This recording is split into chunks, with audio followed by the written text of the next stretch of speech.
All right. Hello.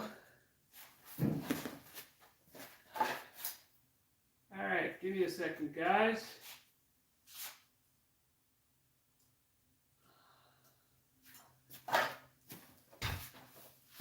Oop. Earthquake. Turn that off. All right. How's it going, everybody? As usual with our live streams, we're gonna do a little bit of work before we show you what you came for.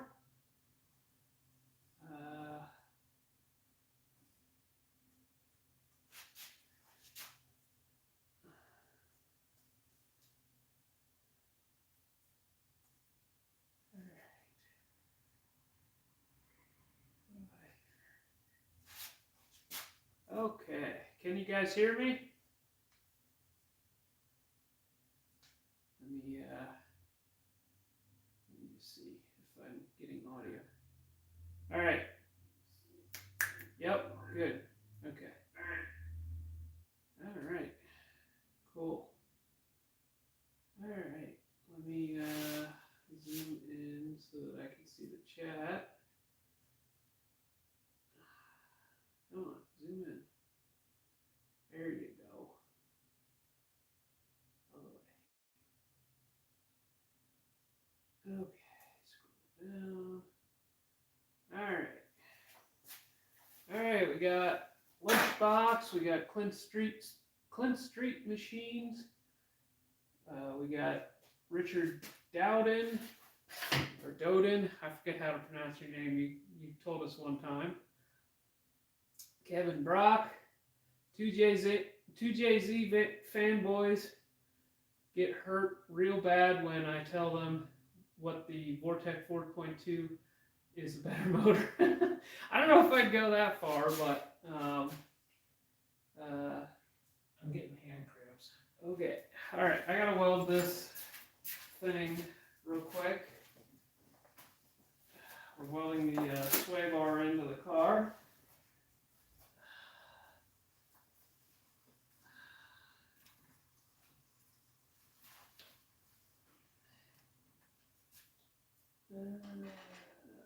Nope. Okay. All right.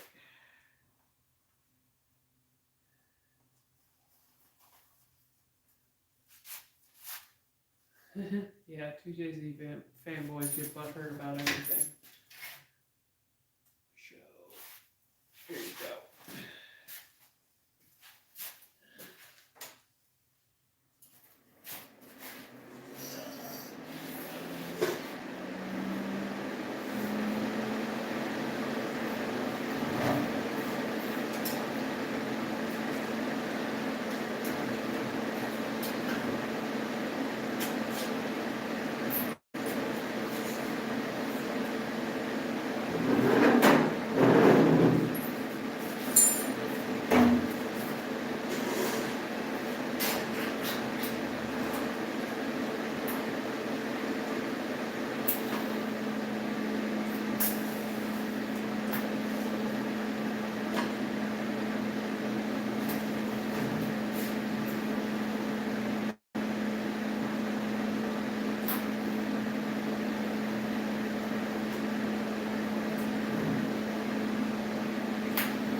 That's a top for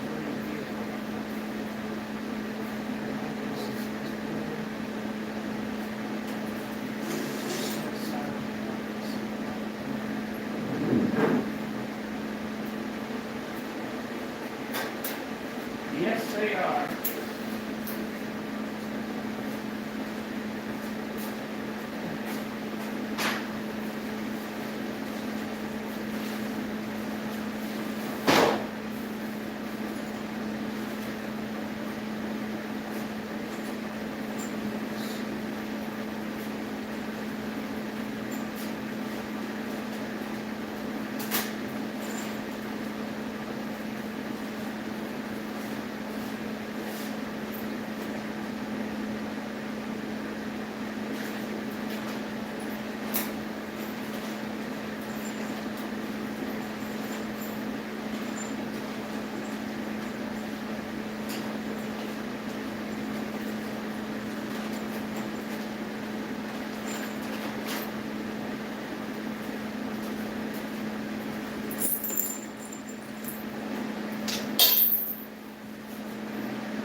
maybe we'll find the right vehicle for an Atlas.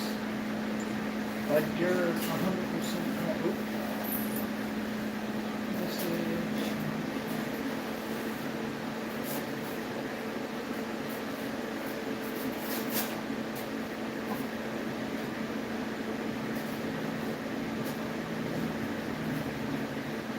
That's what's good.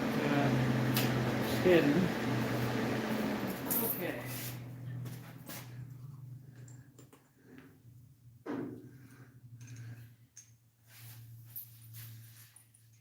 Yep. Okay. Mom brought the bolts. Are you gonna give everybody a display of what's going on? Yeah, well, I want to intro. Okay. So I the didn't- goal of today's stream is to, we're gonna drop this thing down on the wheels for the very first time.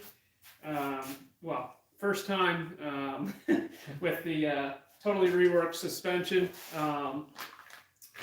So if you watch today's video, you'll see that we just welded a parallel 4-link frame section into the car. And since then, we have taken a 9-inch housing, narrowed it, welded a back brace to it, and the shock mounts and the 4-link brackets and all that. So that's all starting to get done. What we just, here, I'm going to take you for a little tour. Okay, so here is the 9-inch housing that we just fabricated. Or I shouldn't say fabricated, it's a stock housing that we welded a back brace onto and some 4-link brackets. And we have a set of axles. A lot of times you'll see that we will build a rear end housing off of a cheap set of axles that we got from a flea market. This is no exception to that. I think they're 33 spline axles, right? Yep, 33. Okay. Also, you'll see that we just did the shock bar back here. In today's video, you would have seen that. But what I literally just welded, welds are still hot, is the sway bar. So on cars that make a decent amount of horsepower, it's a good idea to run a sway bar. We're still going to add some gussets in here. This is actually, take a guess in the comments where you think this sway bar kit, where it originated from. Leave some comments on where you think they came from. So I need bolts from your mama. the 4-link is a little bit bound up, so that's what Dad's working on. Trying to think of anything else that they would not have seen yet. Okay, where's the bolts and mom? I don't know. Okay. Right there's Any the bag. idea? There's the bag. Okay, let me get this on the charger before it dies, because I didn't do that yet. Okay. All right. Hang on a second. Come on, show me my battery. Good. Okay.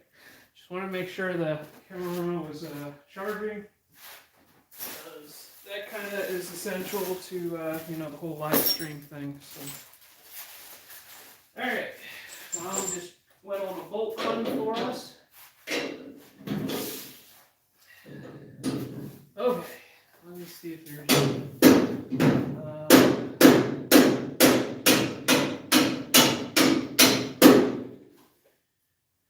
Lunchbox, he says he's waiting to find the right vehicle for an Atlas swap, but you're 100% right. 3/4-inch bolt.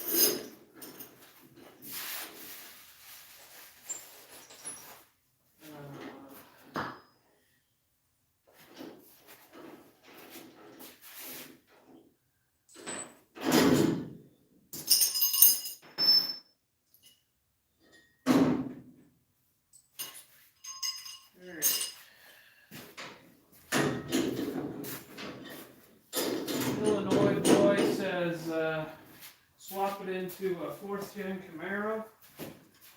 That's what his vote is.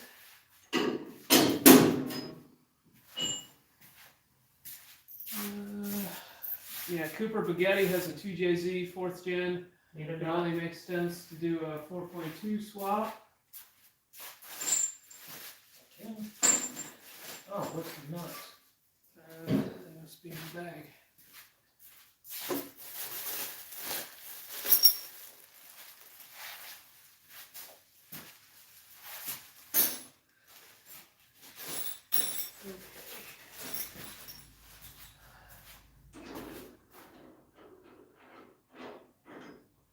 Clint's Street Machine says he can testify that the S10 engine bay is very short.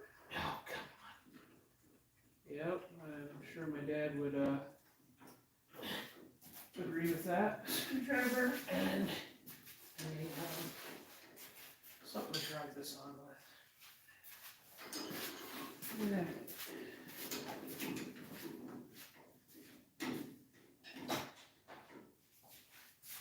It's an 1.8 inches.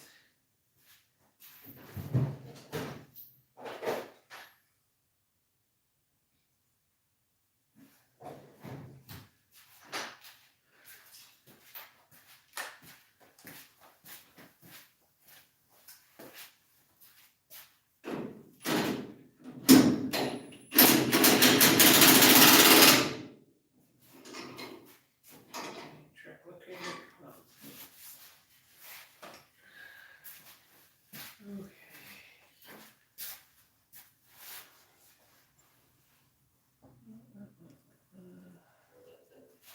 Yep, how's it going, Jaden? Okay, the 4.2, if you want, yeah,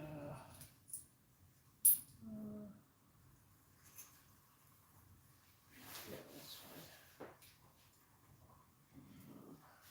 Clint's Street Machine says found Nivlak at the No Name Nationals, checking out this build. Thanks for tuning in, Clint. Dane says good afternoon, gentlemen. How's it going, Dane? Illinois boy, my ideal 4.2 would be a big turbo 4.2 with power glide and a 4th gen Camaro or an El Camino. Sounds like a fun build. Need the track locator.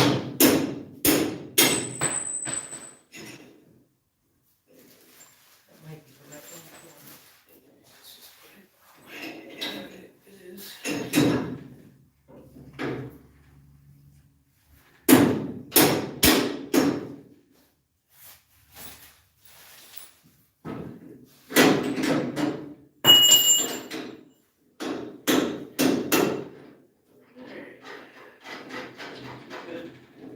kind of scrambling to get this car together as quickly as possible because Big Week is not far away and 81 days away. you know, the goal is to get this car to, so I guess I should give you guys an overview of the car. You may just be tuning in for the very first time. I need an impact. This is a 1959 Volvo PV544 that we picked up from the junkyard about a month ago.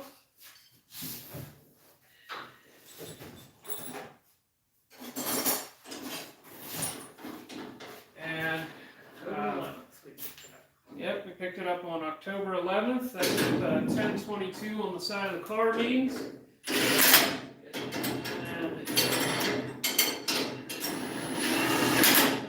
you know, I saw it sitting in the junkyard, and I started looking up curb weights, and I was very impressed at how light these things are from the factory with an iron 4-cylinder, and you know, all the interior and you know, HVAC stuff. You know, they're 2,072 pounds from the factory, and I was like, that would make an awesome race car. Yeah, they're not the most aerodynamic things, but over there. So, or not. It's this one. Yep. Got parts everywhere. so we picked it up from the junkyard. It was literally sitting right next to the crusher. You're gonna need that. The welder? Yeah, 1 minute. Okay. You want the track locator? Or I guess it's gonna get in your way. This is Okay. loaded on. Alright, so I'm about to weld the sway bar mounts onto the rear. So I'll move you guys over here so that you can see what I'm doing. I need but- regular 3/8 bolts. Alright. These are all. Okay. Any nuts? Yeah, sorry.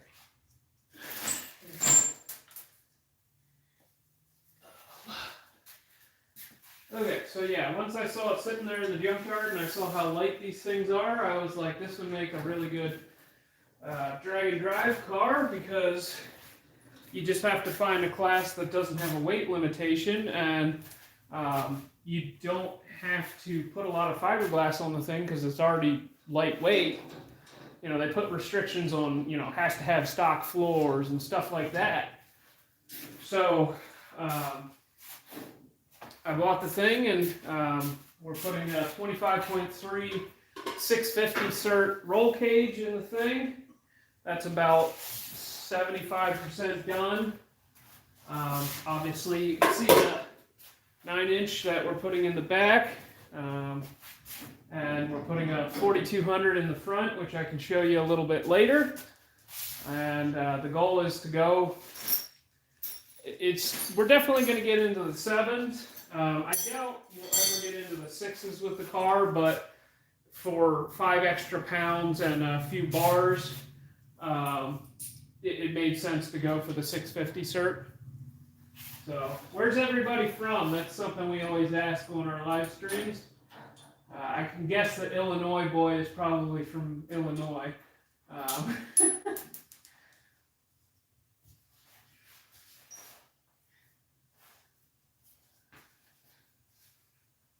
Alright, Clint Street Machine is from Tennessee. Richard Doden is from Missouri. Clint Street Machine is the 4.2 what's in the red Z car. Yes, it is. It's a Vortec 4200. It came. They came in Trailblazers and the equivalents. You know, the Buick Envoy and the Isuzu Ascender, the Saab 97X, and there's another one that I can't think of. Buick. Buick something. Buick, what is it? Somebody will help me.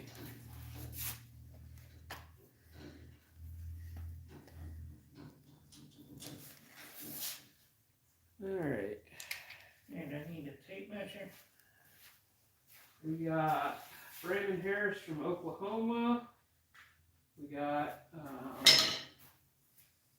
Lunchbox from Southwest Ohio.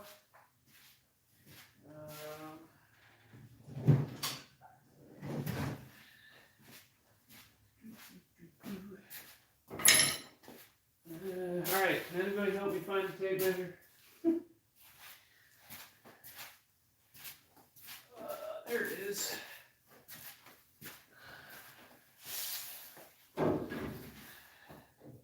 There you go. Okay. We got Oldsmobile Bravada. What's the Buick? Didn't it come in a Buick? Bravada had a 4.3, now 4.2. Yeah, maybe it was.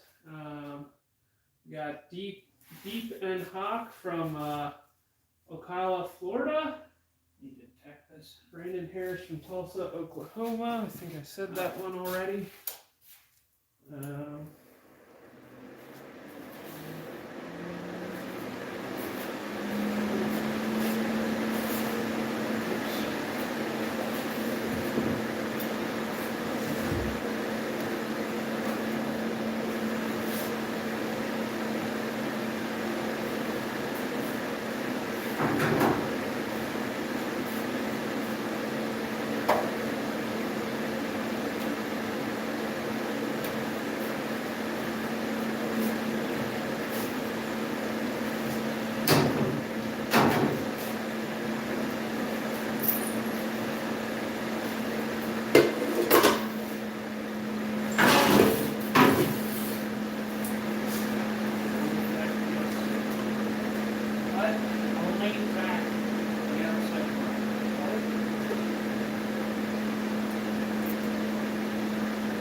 Skylar? No, definitely not that.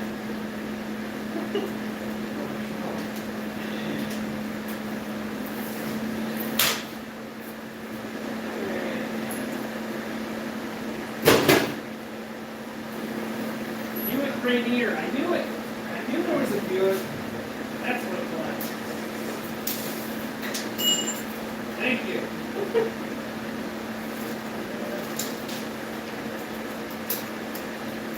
Thanks, Spearhead Chico. I can't wait to show you a little more of it. Okay. Yeah, who else is a Studebaker guy?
somebody's asking about a 2.9 4-cylinder.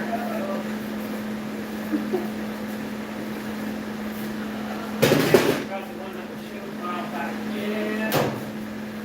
Still not sure what we're going to do with that. We were going to do something with it, and then plans changed, and we're not really sure. I mean, that the 2.9 we have in particular, it's junk. Like it's proper junk. But I still like to mess with one some of that.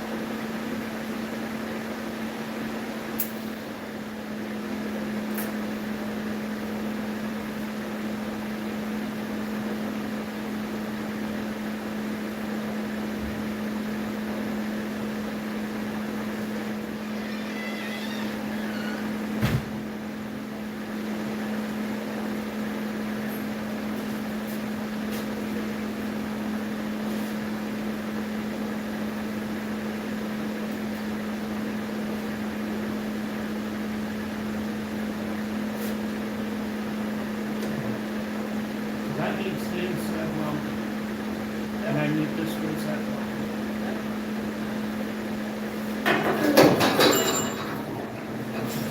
Notice that.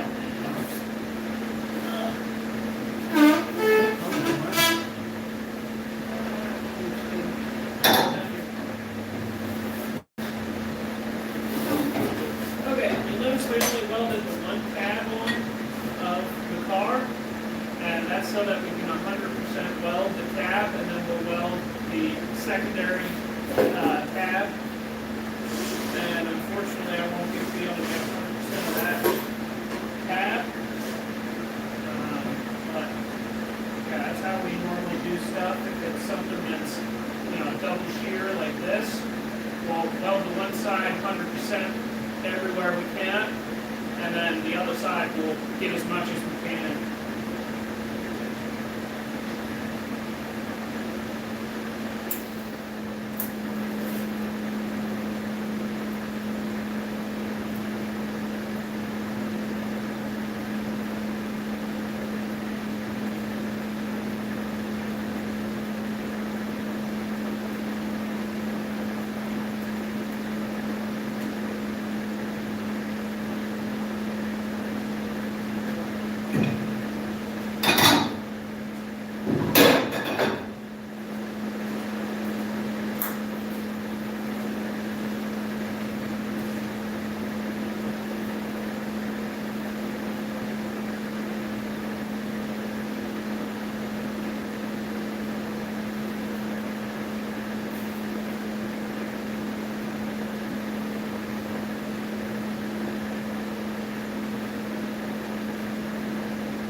Something you get really used to is welding left-handed, especially on parts like this.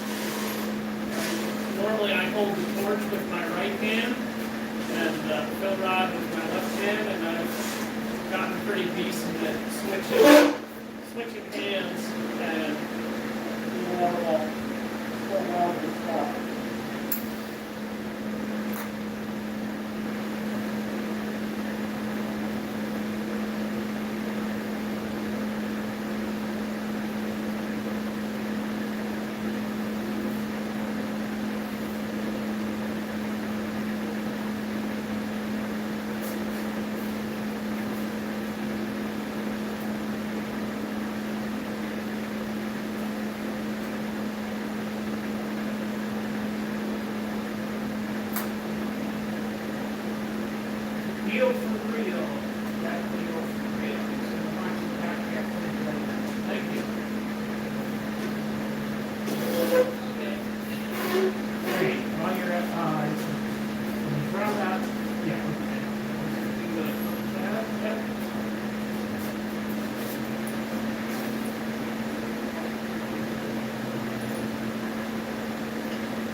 No RACECAR there.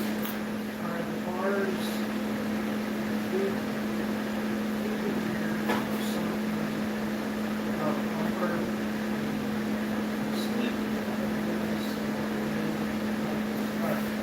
Yes, well, the original bumper mount was over here. It's about a half inch behind here. We just projected the frame the whole way out through here and then put this reinforcement pad on the inside to hold the car. So that what's going to happen is we're going to attach all the new sheet metal to the frame. And a tubular motor in the back. So yes.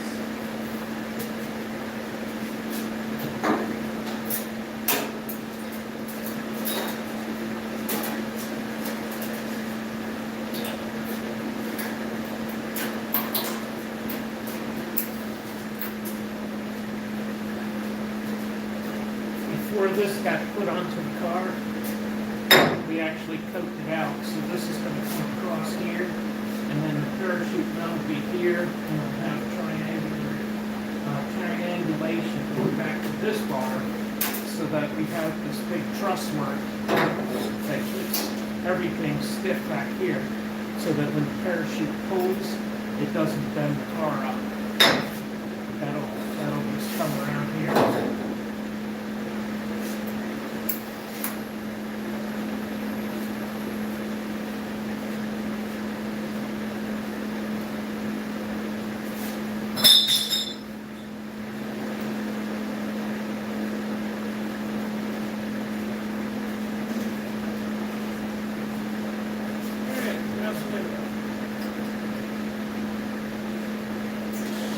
Thumbs up.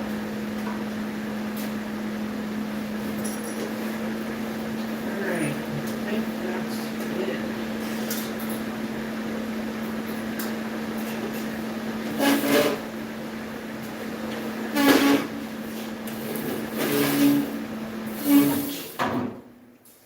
Okay.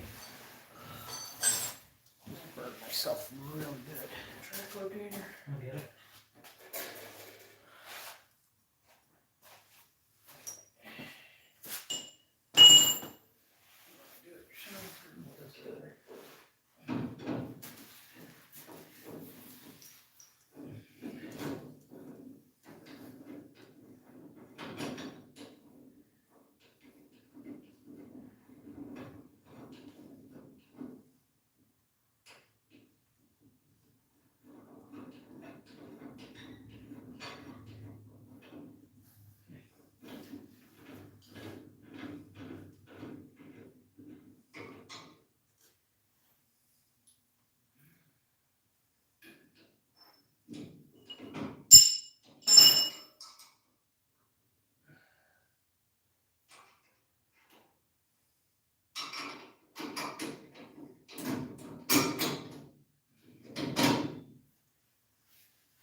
Okay, while you got the welder, still do 2 hard tacks on each side, and we'll just cut them off when we get a finalize it. Alright. What are all these bolts here for? Those were what I was marking the wheels up with. Oh, okay. And Is that what you want to? well, we should probably Yeah. do something more. Yep. Now we can just go get the sleds. Choose them.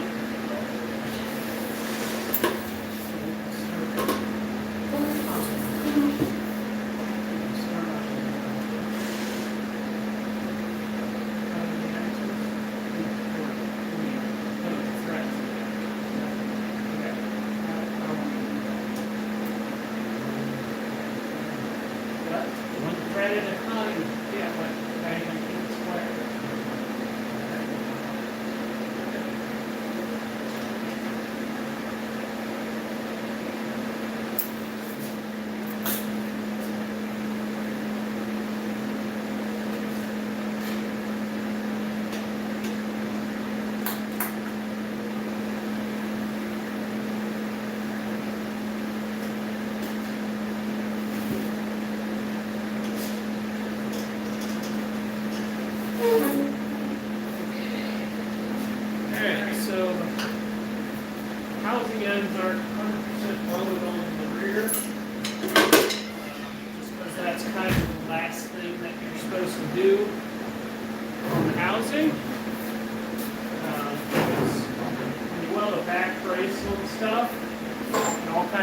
like its own stuff.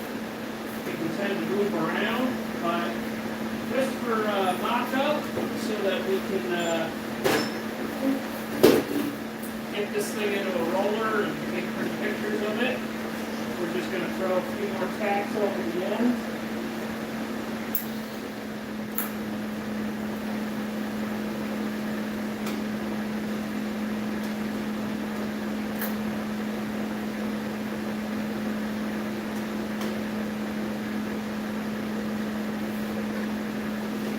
Alright. So.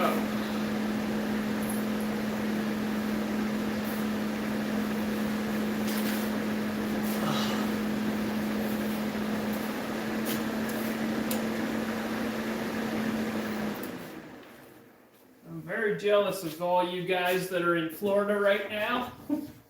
It's freaking cold up here. Of course, my dad will say it's not. He's still in shorts.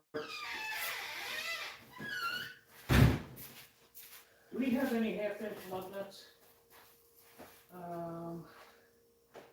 Half-inch. Yeah. I have pulled them off the back of my Stug.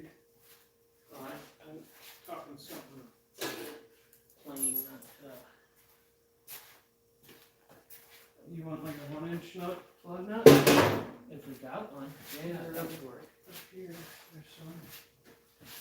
1-inch.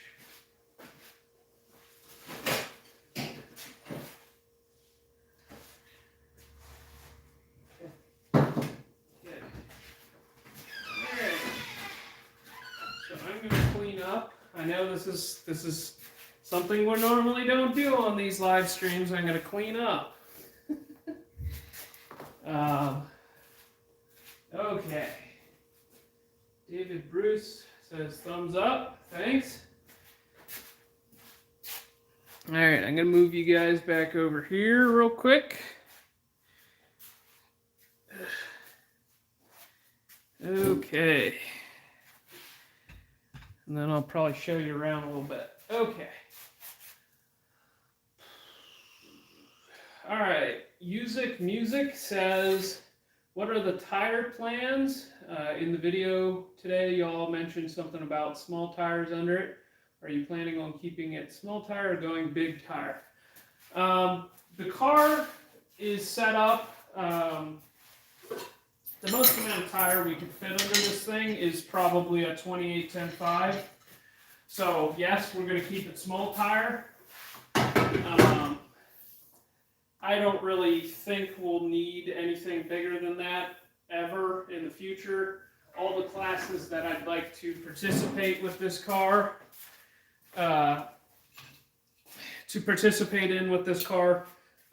will be small tire classes.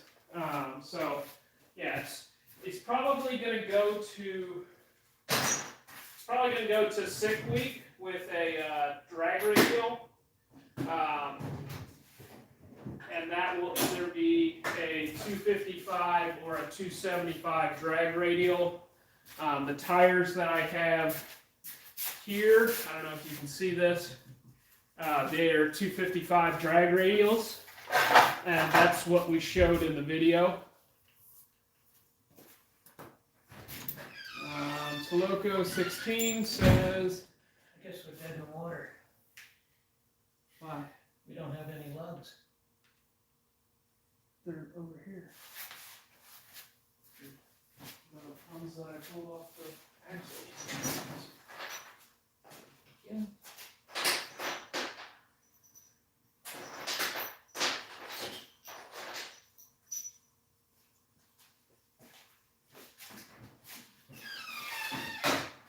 Okay. Scorpio 16 says, I tack the ends first, build the brackets and weld them, then do the ends and make up for any warping. Yep, that's exactly how we do them. It's cold in Georgia. This global warming is no joke. I know, right?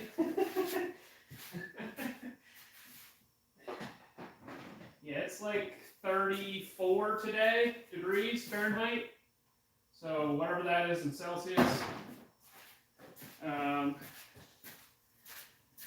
would guess that's probably right around like 2 degrees Celsius. Yep. Deep and Hawk says, I'm a Studebaker guy. Yeah, we are too. We're big fans. Maybe if we have time, I can show you my Studebaker. Alright. If I can make,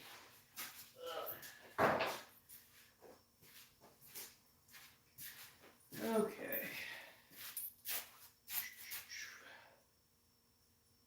Alright, George9308 says, put a Volvo 24 valve in it. Nope.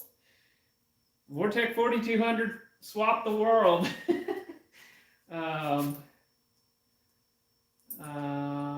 Deep and Hawk says, I feel for the Volvo guys. Yeah, well, it was sitting in the junkyard. You know, you guys, anybody could have bought it.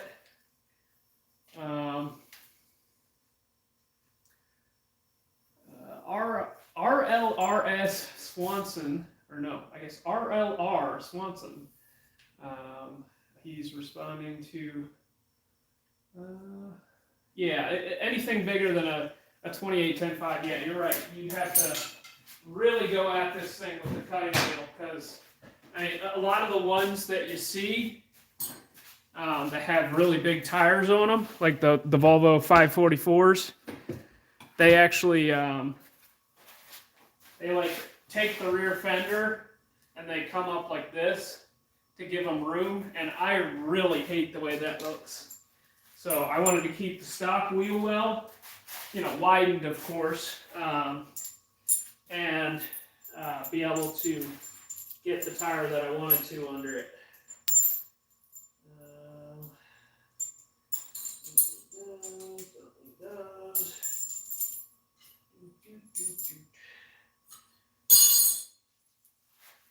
All right. Yeah, I totally agree. Deep in Hawk says it's 58 Fahrenheit and raining in north central Florida. Yep, it's must be nice. Must be nice.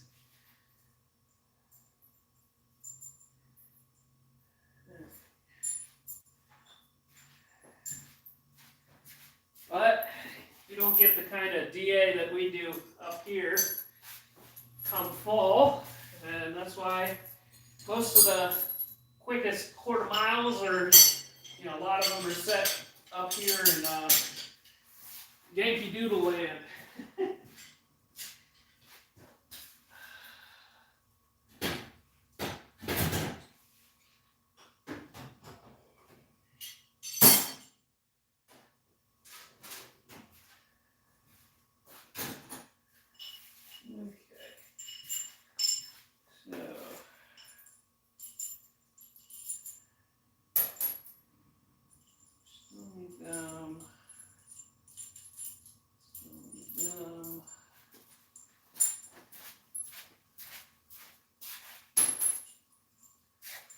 Okay, just laying out the bolts that we will need. All right. Buck Does It says, hello everybody, how's it going, Buck? One of our favorite regular viewers slash friend slash fellow content creator, Mr. Buck Does It. You guys should go check out his channel. I'm cleaning up right now and trying to get ready for the axles to go in the car, and we'll get the tires on this thing and mock up the body panels, and then we'll probably roll it outside and let you guys look at it. Randy Grinter says, did you bend up the rear suspension tubes or were they a kit? Nice work. The rear suspension, that was a kit that a friend gave to us. So no, we did not bend those. We certainly could have or would have, but the frame section, it just so happened fit this car like darn near perfect. Yeah, it just so happened that the 4-link location put the axle in the perfect location with where we had the main hoop and all that. So, yeah. Hi, Mom. Hi. Okay, look out, everybody. Everybody calm down. Get on your best behavior. Mom's in the house. Buck Does It says cars coming around quick. Yeah, I'm pretty happy with how far we've gotten in such little time. Yeah, we're getting there. Deep in Hawk says, "'Tis cool. I'm from Midwest Illinois. I escaped to Florida decades ago. Ain't going back north either." Yep, I can appreciate that. Okay, you talk to him. I need to get rid of these. Yeah, but I can talk to him. Okay, just stand. I don't know if you can hear me, but hello.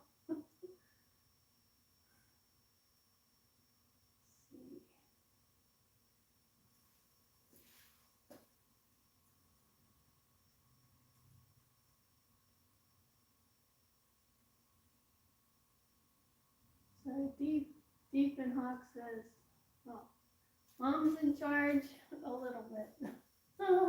Hi. So can you hear me or can't you? Can Okay. you hear me?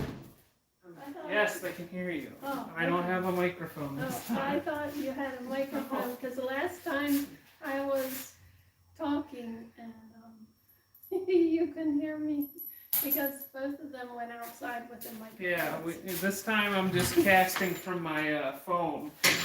So we're just using the microphone that's in the phone because I want to be able to move around and show you guys stuff, which I'm going to do in a couple minutes here. Once I finish cleaning up. Where's your broom? I don't know. Oh, what's in it? Sweet. Oh. I can't find it. Here. Okay, everybody says hi, Mom. Hi, Queen Bee. Yeah, those wide everyone. fenders are not a good look on the 544. Volvo mic here. Cool. Here. You get that piece of metal. Excuse me.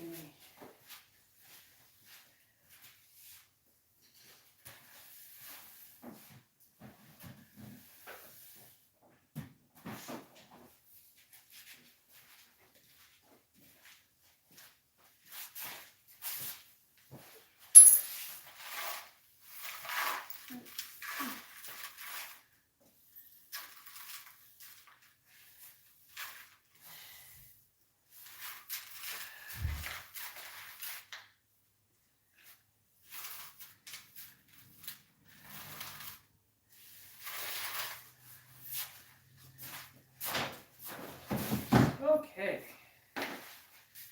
All right, more weight reduction.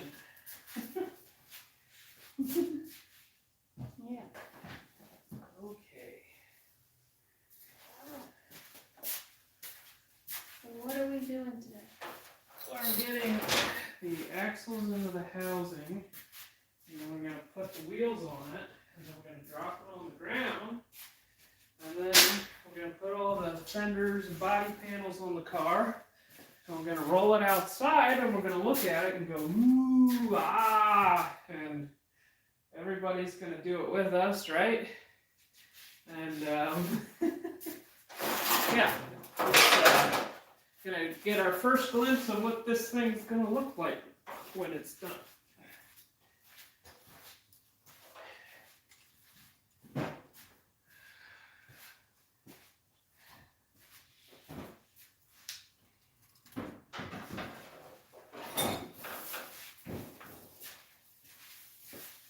Okay.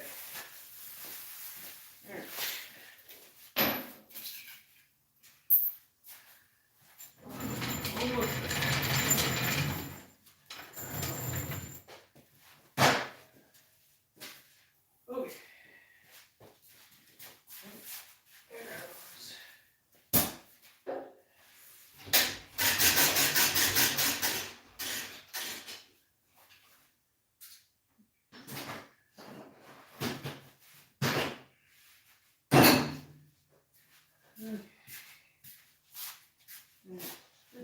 little. work?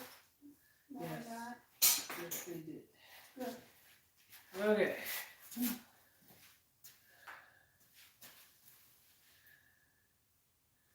All right, so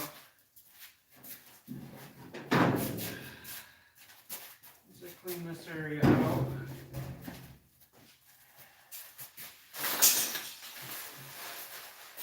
And I'll show you guys around. So just give me a second here, and then I'll give you guys a tour. What else do you have to do?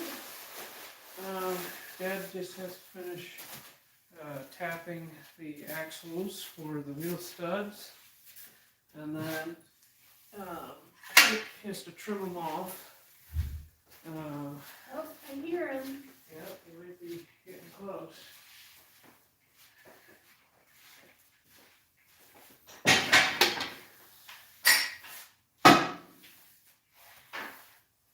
And then we'll install them, and then we can start putting body panels on, and we'll be cooking with gasoline, right?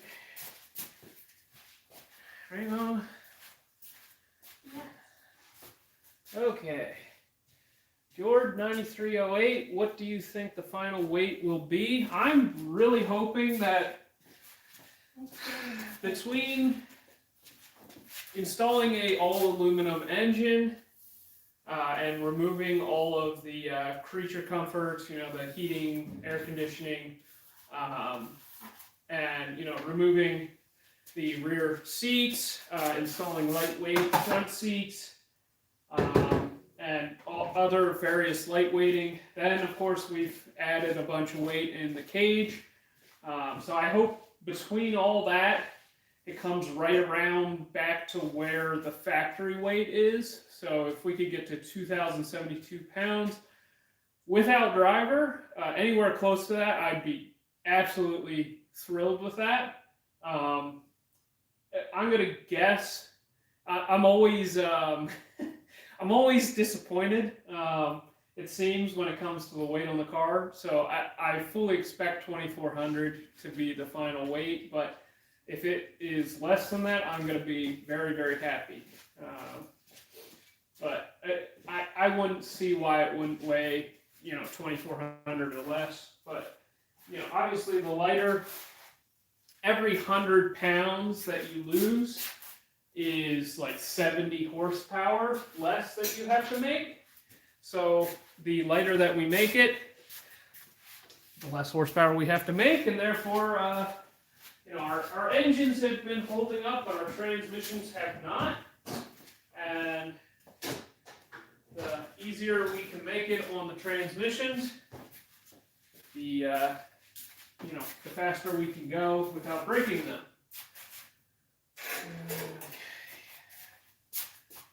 Yeah, go ahead and leave your guesses in the comments as to what you think it's going to weigh. With driver is usually how we weigh them. Yeah, Buck does it. Says I say 2,239 pounds. That would be awesome. I just wrote it on the board. What's that?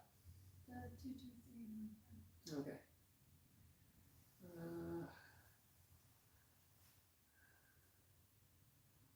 It doesn't say. Okay, whatever. 2,400 with driver is what Clint thinks it's going to weigh. RLR Swanson says he thinks it's going to weigh 2,450 with driver.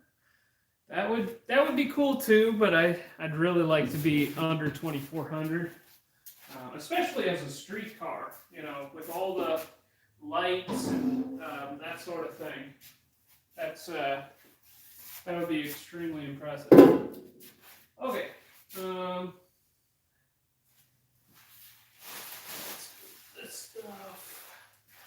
All right, let me take you for a tour. Hang on a second. I should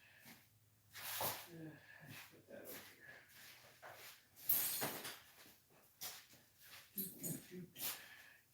here. Okay, let's take you for a tour, guys. Wee. All right. Boop. All right, so those of you who have just tuned in, if you watched today's video, you will see that we just welded in this rear frame section. And since then, we have welded up this rear end housing. It's a stock rear end housing, probably out of a truck of some sort, that has been narrowed. And then we put a back brace onto it that you can see here. And then we welded a shock mount onto there. And then we just have our dummy shocks in here. And then we just installed this rear sway bar. I still haven't heard anybody take any guesses on where they think that this sway bar kit, what application do you think it came from? I'm curious if anybody can guess it. It's something common. I'll give you that hint. But we're welding a 25.3 roll cage into this car. So that means X is in the door, sill bar. There's still a bar that we got to add in here. There's a bar up here and a bar here, bar there, bar across here. There's a bar that goes across here. And there are 2 bars that come here and here. And then we got to run a bar from here to here. And then I think it's done. So we have quite a few bars that we got to finish up. Look perfect. Cool. Put this on the axle, Yep. and clamp it down, and then Yep. makes So it perfectly square. Dad made a tool to tap the axle tubes square, because the axles that we have, they have screw-in wheel studs, but the pattern, the 4 3/4 inch pattern, was not tapped, so we couldn't run the wheels that I'd like to run on it, which are these jegs. I forget what they're called, but they're jegs wheels, but they're Chevrolet pattern. They were the ones that were on my Studebaker, and they are the wheels that I'd like to run on the car, but it's kind of hard to mock things up when you can't bolt them on. Okay. All right. Cool Car says, I love these Volvos. Yeah, they're cool. They're cool cars. Haha. Get it? Because, yeah, okay. My uncle has 2 like that. That's cool. That's cool. They're very cool cars. Craig File says, G'day from Australia. I guess it's summer over there, isn't it? Or no, it would be spring, right? Yeah. Must be nice over there, huh? Clint Street Machine says, hi, Craig. Jord9308 looks really good. Thank you. RLR Swanson says, also to quote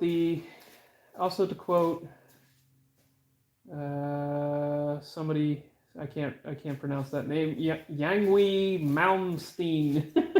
I gave it my best shot. Regarding the horsepower and boost, how can less be more? That's impossible. More is more. Yep. Buck Does It says Nova. I must have missed something. Breezy's Bike Shop says just over 2,000 pounds. That would be awesome. I'd be very, very happy with that. Okay. All right. Let's take you to the front. So, as you can see, we have an engine already installed in the front. We've already started making motor mounts. We literally took the factory motor mount on the driver's side and we flipped it upside down and we made a little pad here, and that is our motor mount. It just so happened to land almost perfectly on the frame rail, and we were able to make a very simple mount to install it in the car. Also, you can see that we have cut a significant portion out of the firewall, and we intend to basically run this vertical down and then make a larger transmission tunnel. Also, I have been working on an intake for this car for quite a while. I'm very happy with how it is coming out. It's funny, this intake manifold, the amount of time that I have into like welding all of this and fabricating all the runners and that kind of thing, double that, and that's the amount of time that I have into blending all of this stuff and blending, port matching all of the intake ports to the stock intake ports. So I have a bunch of time into this intake, and I hope that it makes more horsepower. Jord asks, what front spindles? Oh, okay. These are just a strange drag strut. We bought them from a friend of ours. It's just an aftermarket strange drag strut. So he had them on, I think, a third gen Camaro, and ran them like that for a little while. So they have a kit to make the lower A-arm that has the Heim built into it, which you can see here. And then we made this cross member here, and then we tied it into the original front cross member, and it came out pretty nice. So on this side, we have a driver's side motor mount that we also flipped over, and then I have to slot this hole because this is slightly lower on the passenger side. But yeah, it's amazing how easily we were able to make motor mounts for this. And this current altitude fits under the hood. The intent is to run the factory hood. Jag Herring Jen YouTube says, "Are you going to use the head that Ellis George ported?" Maybe. We might. I forget what my dad and I talked about last. We might use it on this one. For some reason, I was thinking we were going to put that on the Datsun maybe, but we're going to use that very soon, and we'll be sure to let you guys know when we do. John Wilburn just tuned in. Hey, John, how's it going? He says, "Nice work, Calvin." Thank you. It's obviously not just me. Dad had a lot to do with it, and Mom had a lot to do with it as well. So gotta give credit where credit is due. But yeah, this cage is definitely very aggressive. It's going to be a 25.3 cert cage, and that means that it will be legal to go a 650 in the quarter mile, which is going to be over 200 miles per hour as well. Don't know if this car will ever go that fast, because I don't know if this thing will make the kind of power that is required to do that. And also, the aerodynamics of this thing are not not the most fantastic thing. It's a 1959 model car. They were probably happy that the thing went 40 miles per hour, let alone 200 miles per hour. It's windy here. Mom lost the hold of the door. Yeah. We also fabricated the strut towers. Yeah, that was something else that we made for the car. Pretty happy with how they came out. We still need to complete some of the welds here. They're done for the most part, but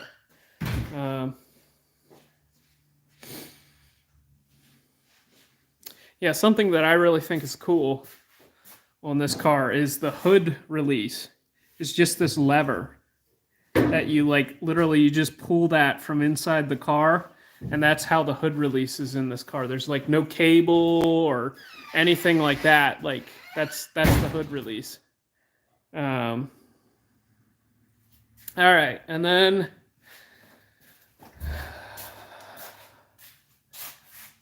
we also have the Turbo 400 mocked up in this thing. Yes, we're going to run a Turbo 400 in this car. As you guys who have been following us for a while know that we have had a recent spell of failures with our Turbo 400s. Those of you that followed our No Name Nationals effort, you'll know that we broke 2 of them at basically the same time at the No Name Nationals, and it was very unfortunate.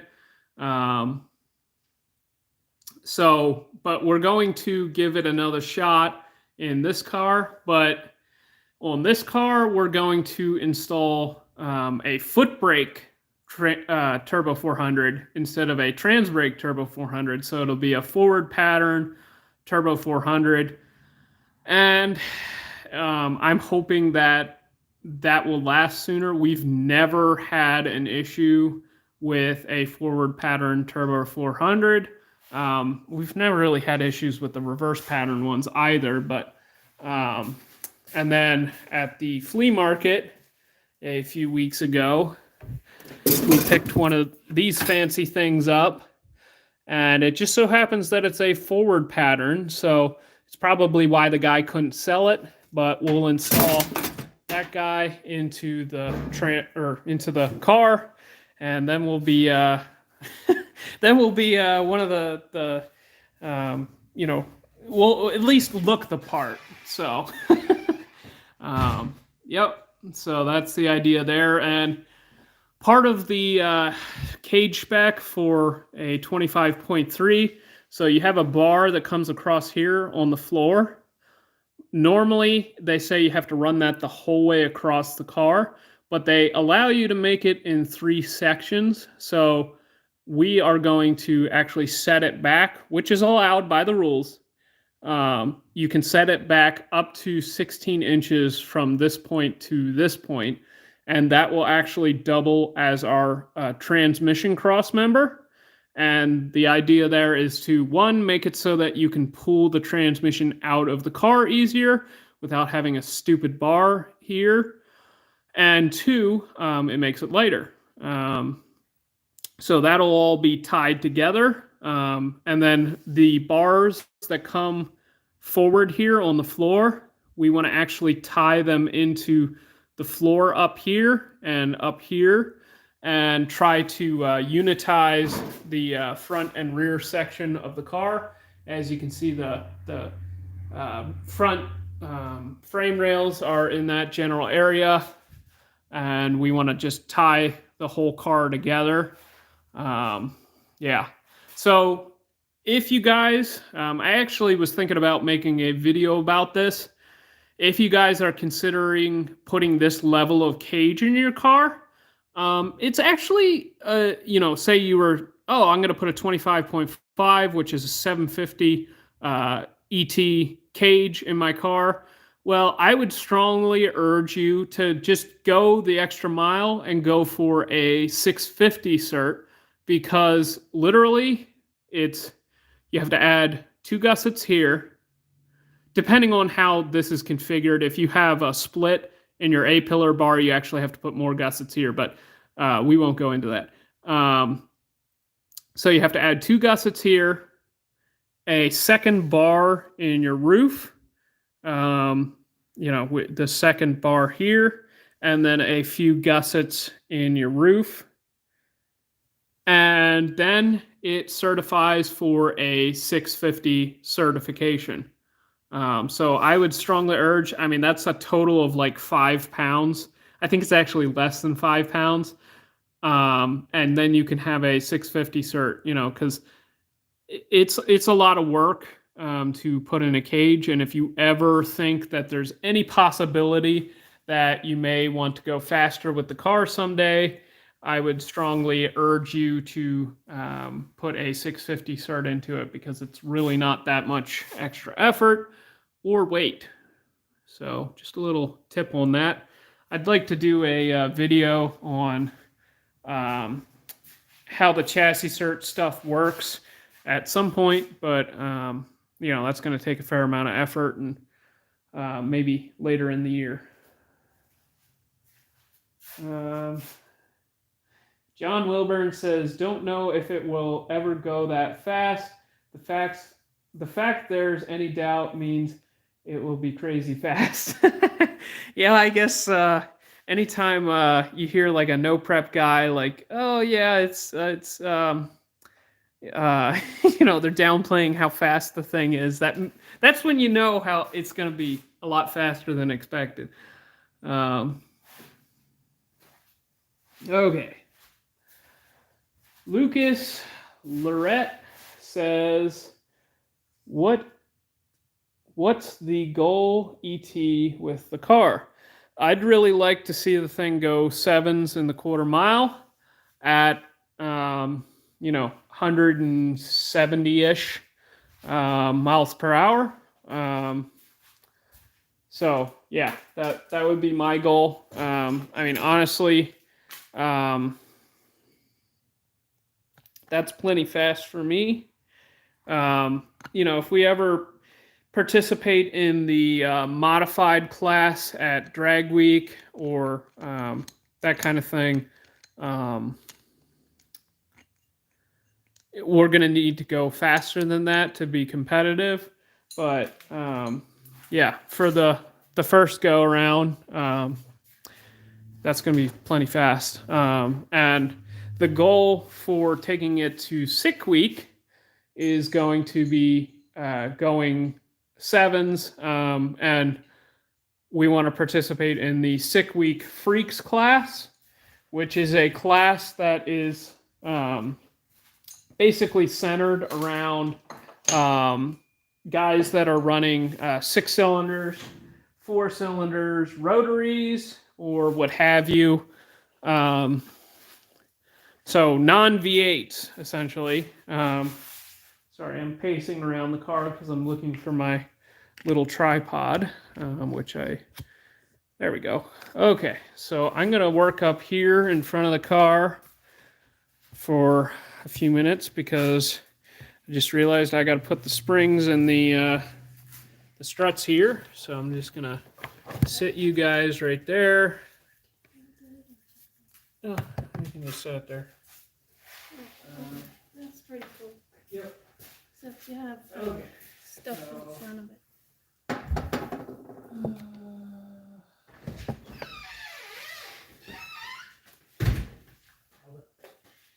You don't need to put the strip springs in. Oh. Just leave the pins in. Oh, that'll be okay? Yeah. Okay. Yeah, this one, that one. Okay. Okay, I'm going to go grab lug nuts and the other wheel and get them installed on the struts here. So I'm going to be right back. Let me just see if there's any questions that I missed real quick. Doug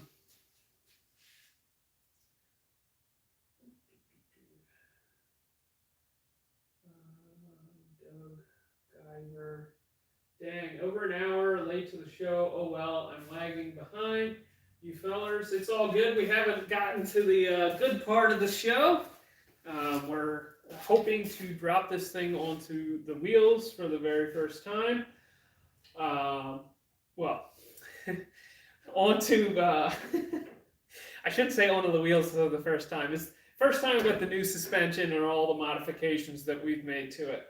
And we're going to get all the body panels mocked up on it and really just look at the car for the first time in what will be close to its final state. So, yeah, it's definitely something that, you know, it gets the motivation high. So. John Welding wants to know what category of license do you have? And where are the wheels and the lug nuts I can go get? The lug nuts are on the back of my Studebaker. The back axle, you know. Okay. And then Wheel. the wheel, we just need the one. It's on the driver's side of the car, but you'll need a tool to take it off. Okay. So, here. Yeah, it's even set up. Here you go. All right. Okay. Okay. Alright, Mom's gonna go get her hands dirty, so. Okay, John Wilburn says, what category license do I have? Both my dad and I have, here. I'll just pull it out of my pocket and tell you, because I forget. I think it's the 6B. 6B. It's so that's 750 and slower are what that license qualifies for.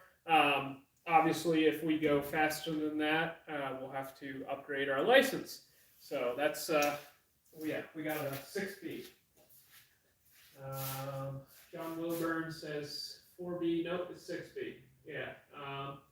Lucas Lorette says, not sure if you covered this, but what's the plan with the 4200 Schneider cams? I'd assume forged rods and pistons.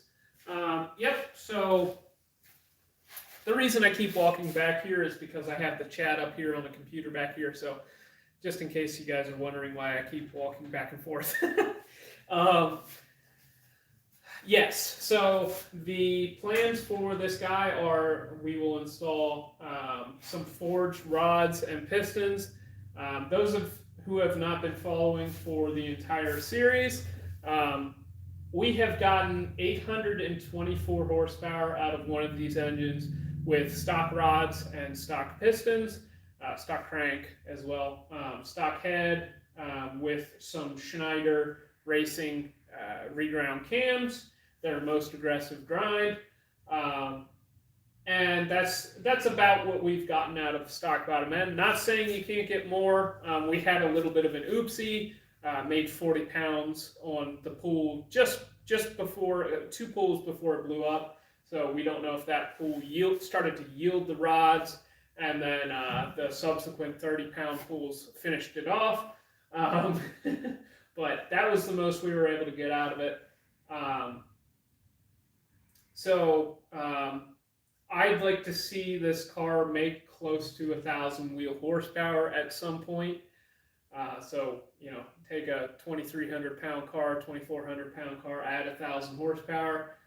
This thing's going to be fast, but that is going to require some forged rods at the very least. And we've actually taken the engine out of the Datsun, and the pistons are pretty worn out. They have quite a bit of rock to them, and I've actually measured the skirt on the pistons, and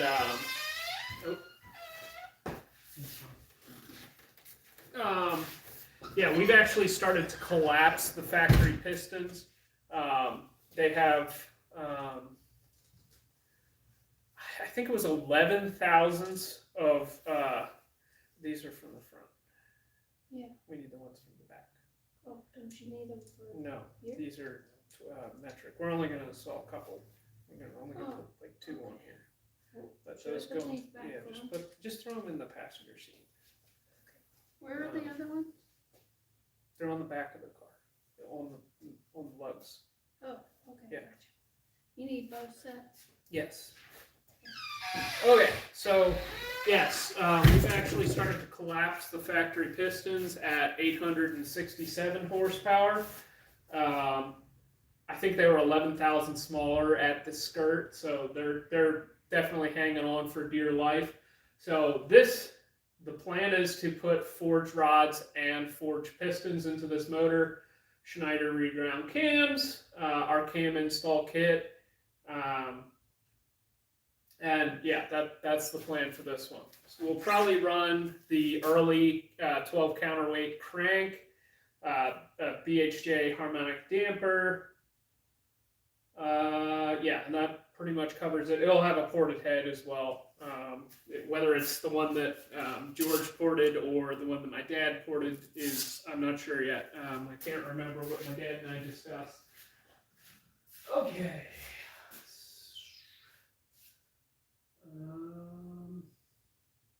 Jord 9308 says, wheelie bars, we probably, well, we're going to be running a radial on the car to begin with, so we can't run a wheelie bar with that because that doesn't really work too well. So to begin with, we won't have wheelie bars, but down the road, if we start running a slick, who knows? We might.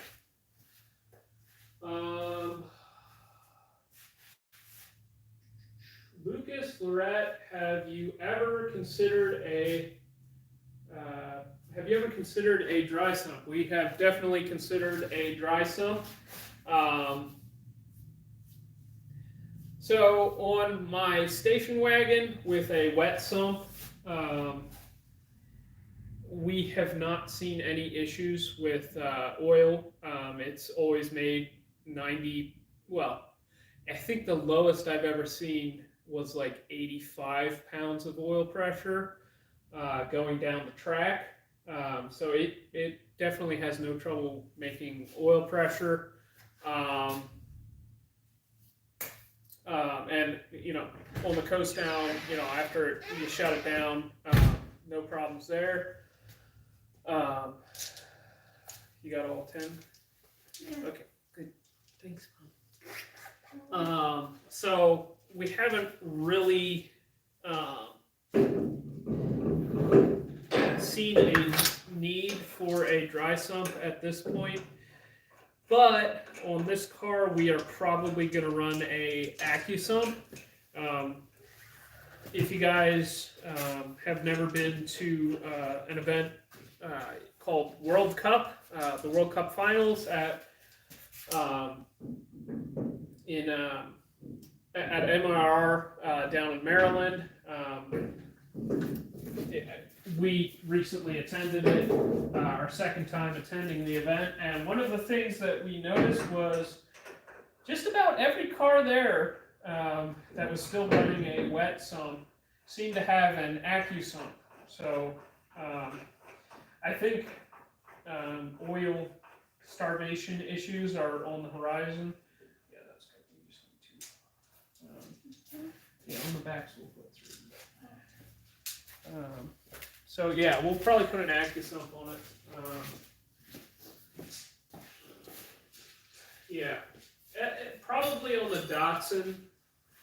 If we ever take the Datsun land speed racing, we will install a dry sump system onto it. But for the drag car stuff,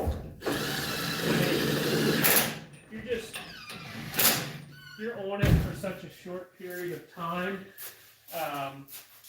If you just throw oil capacity at it, you should be fine.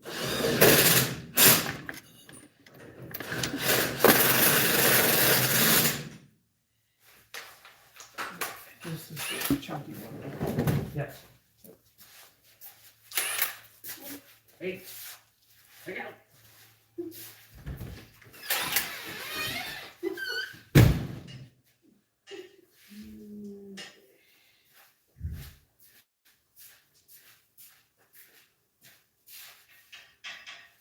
All right, I guess if we want to start putting the front end on it, we could. Oh, okay. Yeah. Okay, so I'm gonna drop the car down, and we're gonna start putting the front end sheet metal on the car. And you guys can start seeing what that looks like. I think it looks pretty cool. Yeah, we need the grill first. Yeah, the fenders need to go in a second.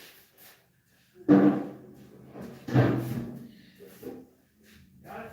No. It's not that heavy. It's a little awkward. Okay. So, one down. Well, there's the other axle, and you're gonna need to pull this O-ring before you put it in. Okay.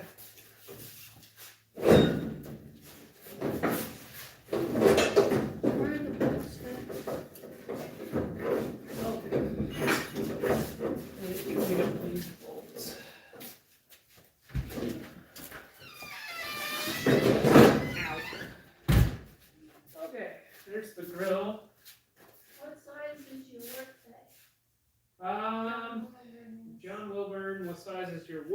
work bay, I think it's my dad.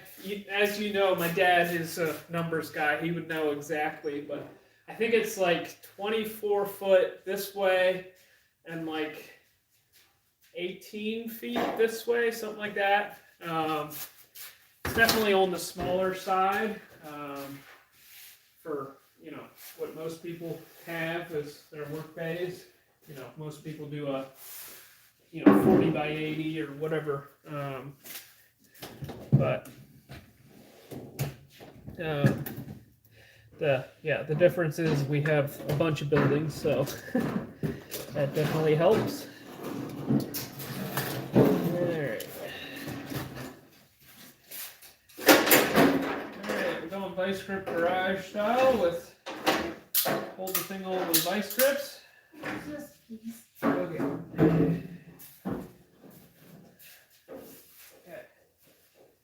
Alright, so we can just throw a bolt in here. I wonder what thread size it is. It's like 5/16. Lucas asks, any ambition to dive into stick shift classes? Yes, I want to do some stick shift classes. So my 57 Chevy, I have decided that I want to put a stick shift transmission in the car, just because it's going to be sort of old school, and I think it's going to be fun. So yes, we will be doing some stick shift. I think what the guys at Tick Performance, I forget what the guy's first name is, what he's doing with his Camaro is extremely impressive, and I want to, I don't think I want to go 6s in the quarter mile, but it would be neat to go 8s with my 57. So, okay. So this, go down, down, down, down, down, down, down, right there. There you go. Okay, so get the fender on.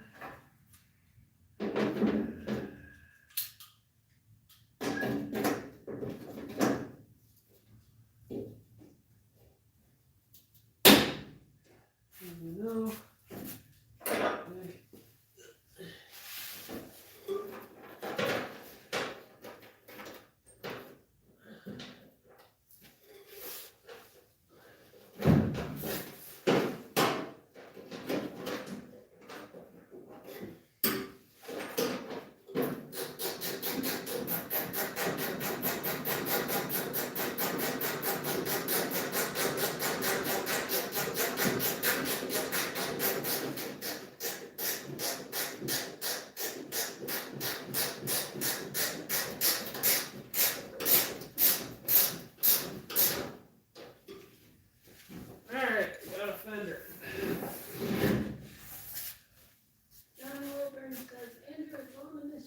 Yep. Bud says yes.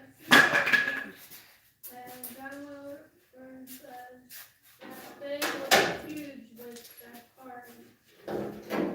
Yep, it's a small car.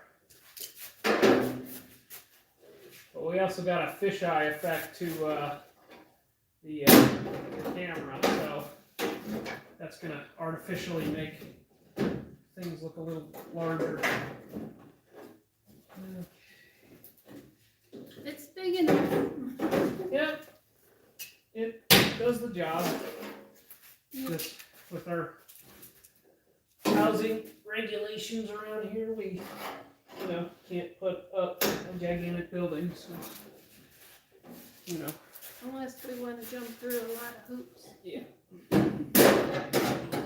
thing is going to drive me nuts. It's good enough. Good enough. Good enough.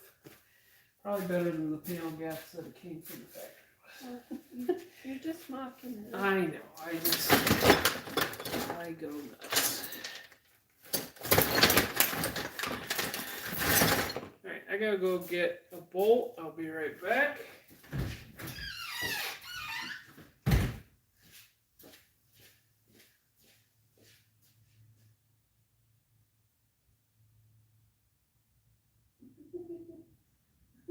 Well, thank you, Doug Geyer. That's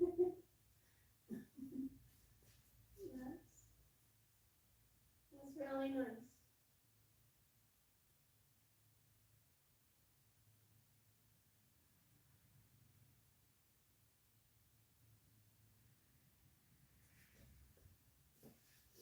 Yes, this mom likes to play with cars too. And I like to bolt stuff on. I don't understand everything that they're doing or how it's gonna work out, but I know they do. Doesn't that look cool? Sorry. Doug Ivers, the coolest mom. Yep, she is. Okay, can you help me with this one, Mama? Sure, let me get over there.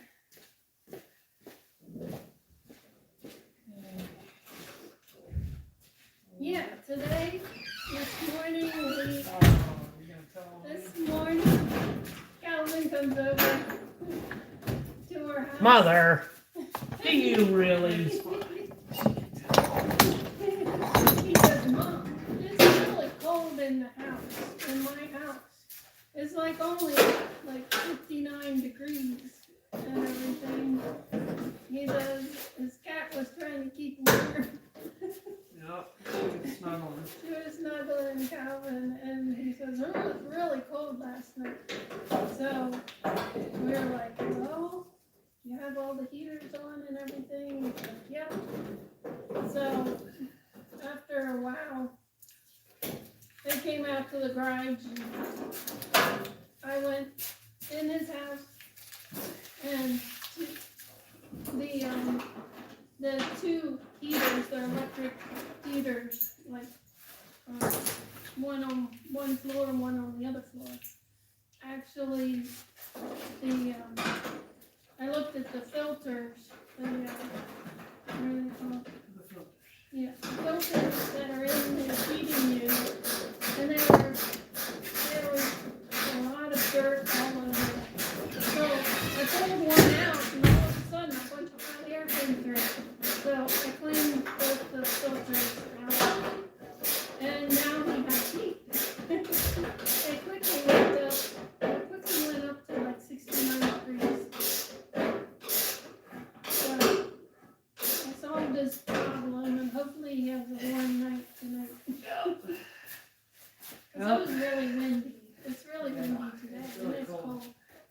It's really cold. Oh, yep, you can make fun of me for not knowing,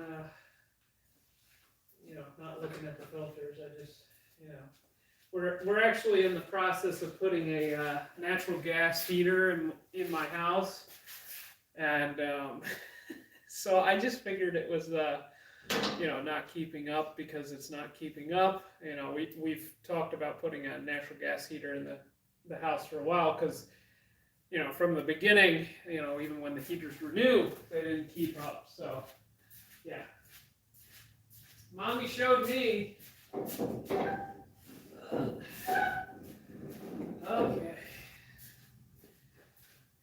Oh well, you live and learn. Yep, you live and learn.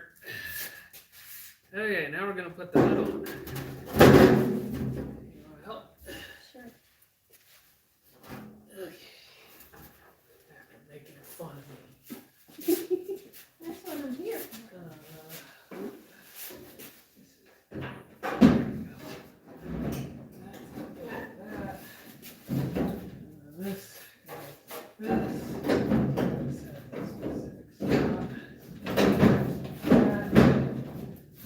We got a hood, yay! Okay, so we got our front end all mocked up. Now we're going to move back to the rear end and start assembling that guy. So, come with me. Okay, I'm going to sit you guys right here.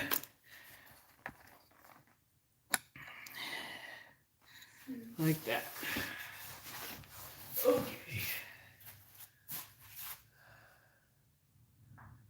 Michael Blacktree says, "Hey guys, the project is looking great. Thanks, Michael. I'm finishing up some video editing. Super fun stuff. Yep. That seems to be what you're always working on when you check out the live streams. Appreciate you tuning in, Michael."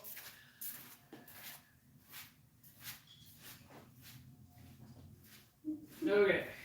Hi, John. Yeah, you remember John, right? Yes, I remember. Okay, just making sure. Alright, so I gotta take the O-ring off of this axle because no sense in putting it in and possibly ruining it. And I got a small screwdriver.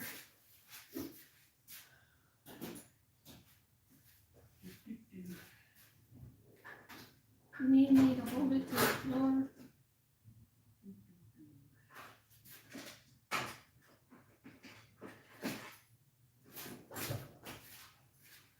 You need me to hold it down. You got it? Yep. Okay.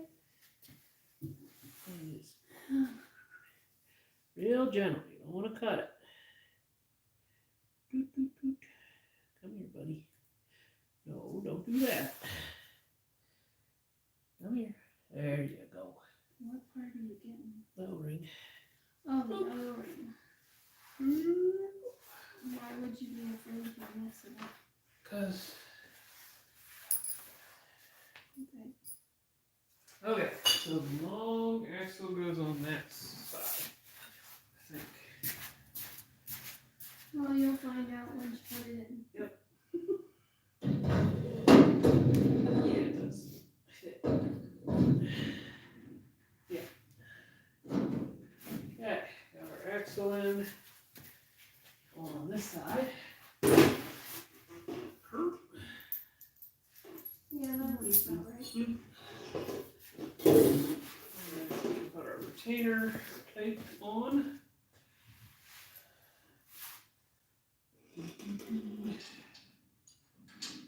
Alright. What are you guys working on? Anybody working on something cool?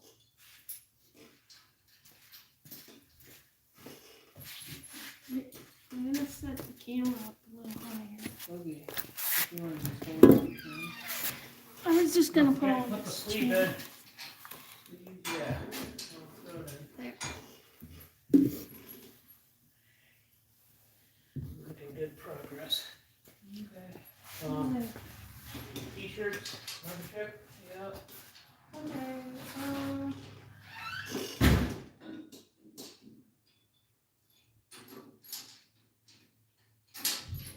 Driver says, "Hi gang, just came across your build series today. I'm excited about this one." Thanks for tuning in.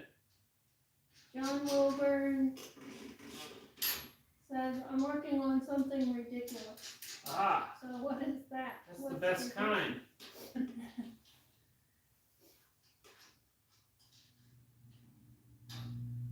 What does it say? Welcome. I guess it's CR1. Okay. Clint's Street Machine says, "I suspect it's all ridiculous depending on perspective." All right. My dad wanted to make sure that I plugged our merch. If you guys want to support the channel, if you're a fan of what we do, make sure that you, I don't think I have it. I can post it up real quick. Here, I'll just make a comment. What does it says I'm at work? And Don M says, "Hey, from Spring Grove, PA. Yay, Spring Grove." Yeah. Okay, if you guys follow that link, you'll go to our store and buy a shirt like the one that I'm wearing. It says Nivlek 57 on the front. It has the Atlas, Ameri-Barra, American 2JZ, or Vortec 4200 on the back with the engine silhouette. That's our one t-shirt design, and then we also have a 6 is greater than 8 t-shirt, sort of a homage to Clifford Performance, who says 6 is equal to 8, and on the back it says, "Hey Clifford, you got the wrong 6." We're a big fan of these 4200s, and we've been getting some pretty impressive power out of them. So we say 6 is greater than 8 rather than 6 is equal to 8. So if you guys want to support the channel, that's a great way to do it. Also, you can hit the join button. It's right there next to the subscribe button. And we have a paid membership service. Some of the levels we give you videos early and early access to priority responses to comments and that kind of stuff. So just wanted to plug that while we had a few viewers here. We certainly aren't going to require you to be a member to see our content, but it definitely helps out, and we appreciate all the support that you guys give us. Also, leave a like. Craig Kyle says he has a 2010 Ford Falcon FG Ameri-Barra turbo build. Nice. So what kind of power are you making with it?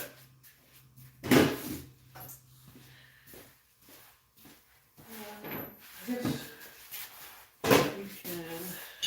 I'll put this in before I forget. We're going to lose this.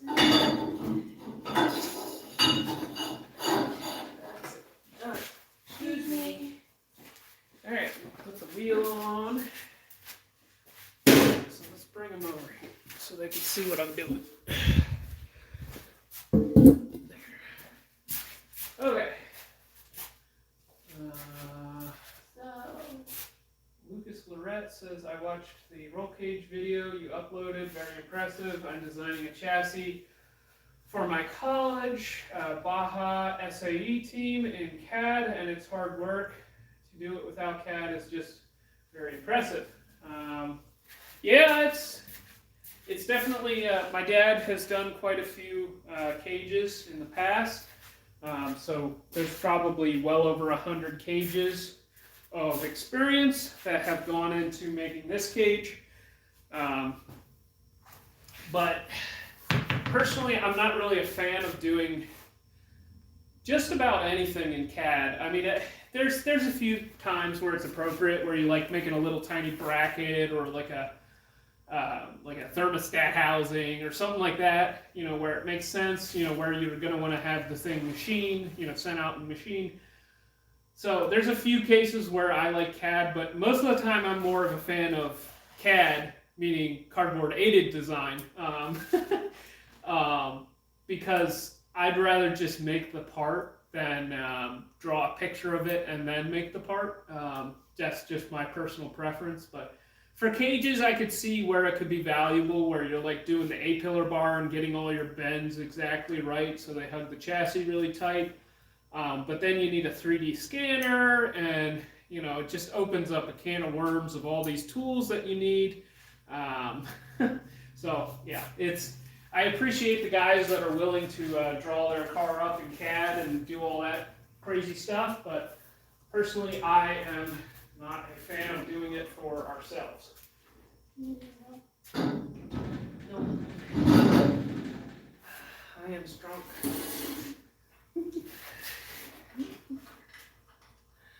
That's why I keep you around. Yeah. I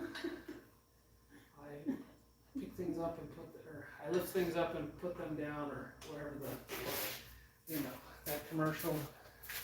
I lift things up and put them down. Like Arnold says? Yeah, something like that.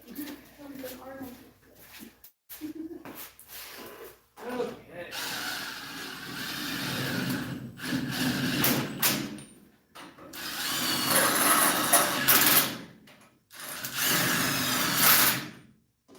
Alright, we got a wheel. Doug Guyver says, what am I working on? At the moment, a little Jackson Dini Minion guitar. Nice. Supplemental income stuff. Very cool. Automotive wise. Jake 4.3 V6 and a scrap truck. Ah, Wow. that doesn't sound like fun. Whenever it's like, you know, whenever it's work on something where it's like your daily driver or that kind of thing, it's never fun. It's always the worst. I used to have bolts. Let me get over here. John Wilbur says, LOL. That's the best definition of cat ever. Yeah. And then Craig Files, you asked him a question about his Falcon. Yep. He says going for a 580 plus when finished street/strip. Nice. That'll be fun. Yeah, I'm a big fan of the Barra stuff. I just wish we could get a hold of it here in the U.S. You know, if we could have access to that, I probably never would have messed with the 4200 if we had access to that. There we are. So now we can put on the rear fender. Yeah. Okay. Okay. All right. Now we gotta play the music, right? Right, Mom? Sure.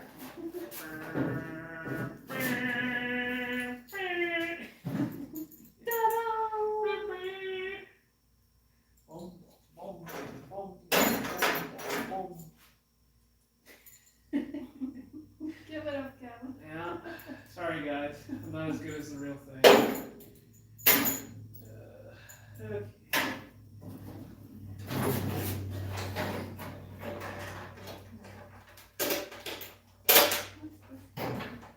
Yeah, it's broken off. Broken off. Yeah. Old car.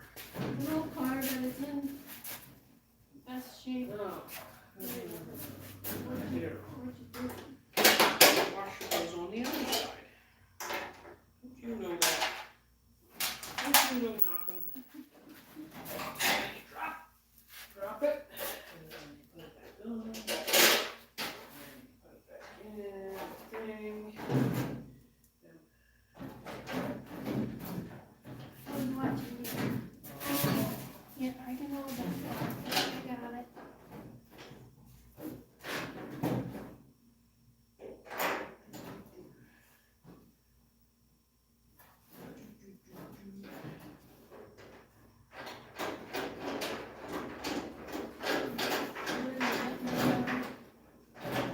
I didn't really get to it. Okay. You just have to get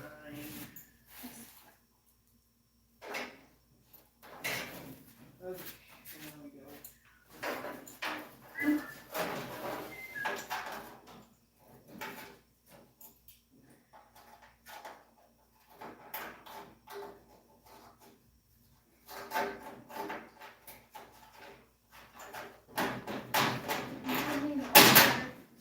I can get it up. Too bad. No, Too bad. You know what? I got it. Okay. Alright, that fits very good. Very good. Yeah. Okay, what do you guys think? Huh? Alright, I'm going to drop it down a little lower so that we can look at it.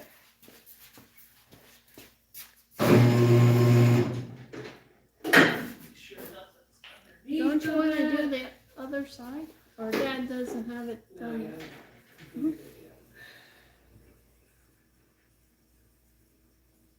This thing's full. You don't have to put it the whole way down. Yeah, I'm just gonna take it like right. Okay, stop. Okay. Now you can show them. All right, check it out, guys.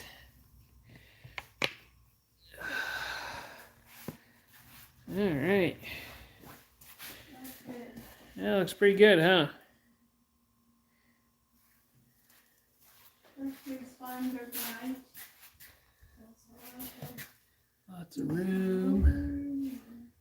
Lots of room. Okay, did you do the extra tacks on the ends? What's that? Did you put the extra tacks on the housing ends? Yes. Okay, thank you. All right, 10 half holes. All right. Thanks. Okay.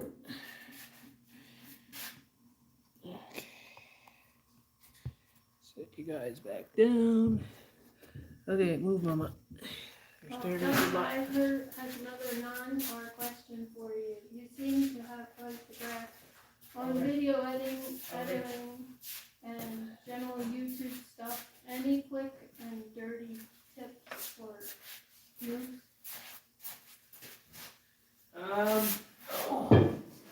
You mean on like video editing? Yeah. Okay. I mean, I use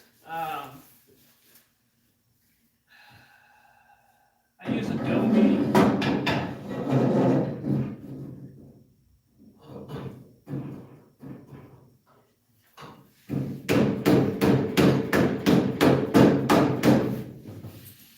Hang on a second. Okay, I use Adobe Premiere to do my editing. I'd really like to get into some animation stuff at some point, and that's why I chose that. And also, I've gotten comfortable with it. There's some cheaper stuff out there. If John's still in the chat, I forget what editor he uses, but it's very inexpensive. I think it's like less than $100. I forget what the one they always recommend, but I mean, my advice on like YouTube stuff.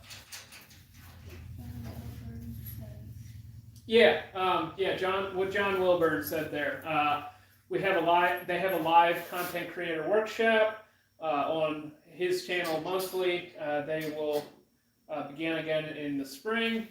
You're welcome to tune in. Yes, tune into that. If I would assume that Buzz from Roadkill Customs is going to be there. A lot of the advice that he has shared is absolute gold. So definitely go check that out. My advice for YouTube creators, you need to find something that's enough of a niche that, other people aren't doing it, but you need to find something that's popular enough that people are actually searching for it.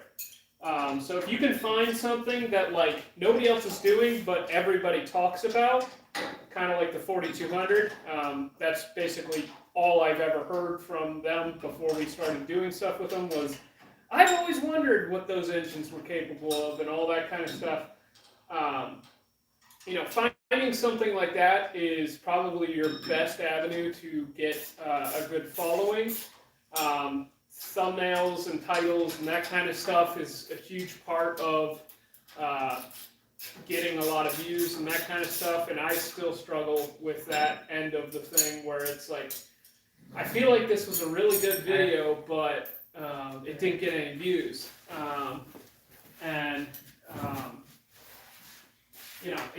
Well, I shouldn't say it didn't get any views. It got views, it's just I was hoping for more. It's, you got to think, some other advice would be, you got to figure out how to make the, they're on the lift arm next to you. You got to think about how do you train the algorithm to work in your favor. The algorithm is a robot. It's a computer. It's not a human. It is not a car guy. It's not into mountain biking. It's not into, whatever hobby or niche that you are trying to target. And that means it doesn't know the lingo. It doesn't know, when you say slammed and chopped and channeled, it doesn't know what that means. So you need to figure out how to train that algorithm to share your stuff with people that might find it interesting. Yeah. You guys show the crowd that. Yep. We'll get this on. So my advice would be really think about how do you use the appropriate keywords and that sort of thing. Get the algorithm to work in your favor.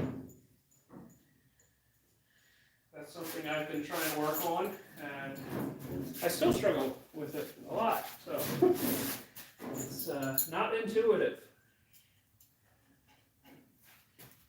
Not user friendly. No, it's user friendly. It's just not intuitive. You know, there's words that people use that I may not know.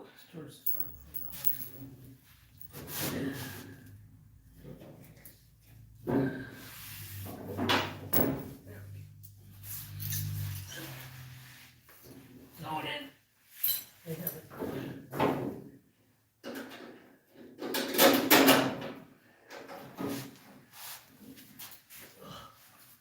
Okay.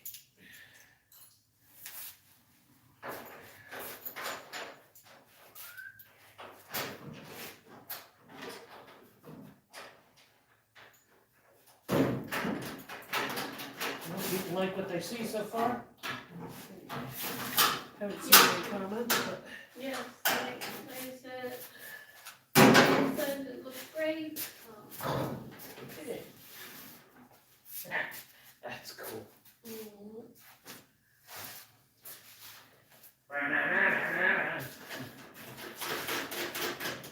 Oh, that's cool.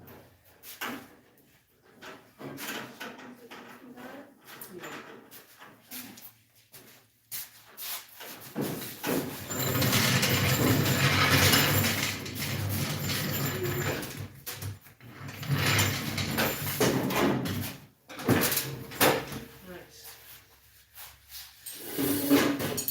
There you go down. Alright. Sitting on the wheels for the first time. First time. You know what I mean. Yeah. We'll get that stuff out of there. Okay.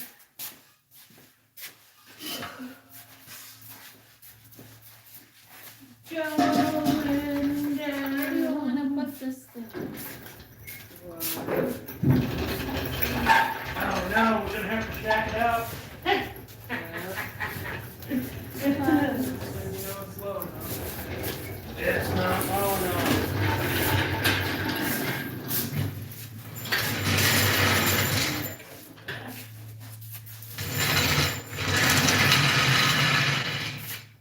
That's funny.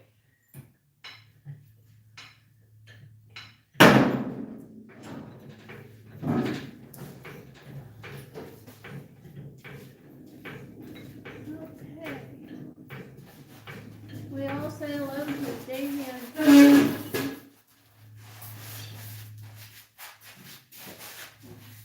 And Still he not high says, enough. what do you guys think about new Silverado 2.7 14 turbo? I think that's 2.7. Is that the diesel? Is that a diesel? that is diesel. I'm pretty sure those are diesels. Don't know. I haven't really looked into them. You know? Or no, they are gas, aren't they? I don't think so. Fill me in.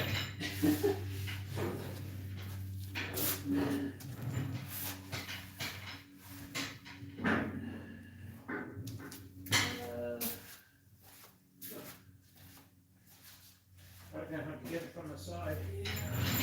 Right from the tires.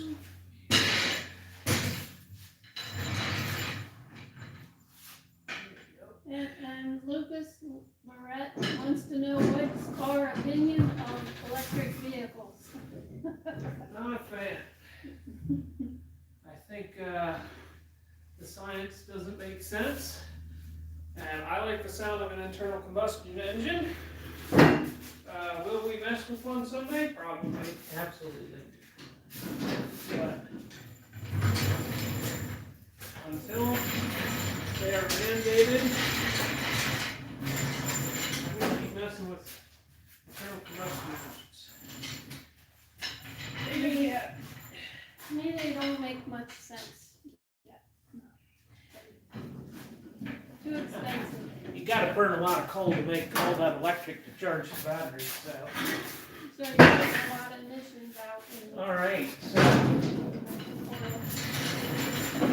all right. Don't show the side, just walk around it. JVM says it's a gasoline turbo. Oh, okay. That's interesting. Nice. I'll have to check that out. Plenty of clearance. Is it direct injected? Okay. Like it says, I So, agree with that opinion. the tire My gap opinion next of to the- electric vehicles. Alright, Frame. so we got lots of room there between the Yes, tire and the frame. There you go. And that means if we wanted to put a 275 on it, it probably would fit. And then we got decent amount of room around the fender lip and the tire. And that was intentional. We actually narrowed this rear was being built for another car, and we still had the original axle dimensions in the car, you know, the original narrowed axle dimensions. But nice thing is Mosier actually cuts the spline extra long on the axles, so we actually shaved a little bit off of each axle, and we actually narrowed it a little further than what, wow, that's cool. All right, what do you guys think? You gonna stand outside? Yeah. Go ahead, stand out here. Looks badass. All right. George, that's what George says. This side. Look at the tree.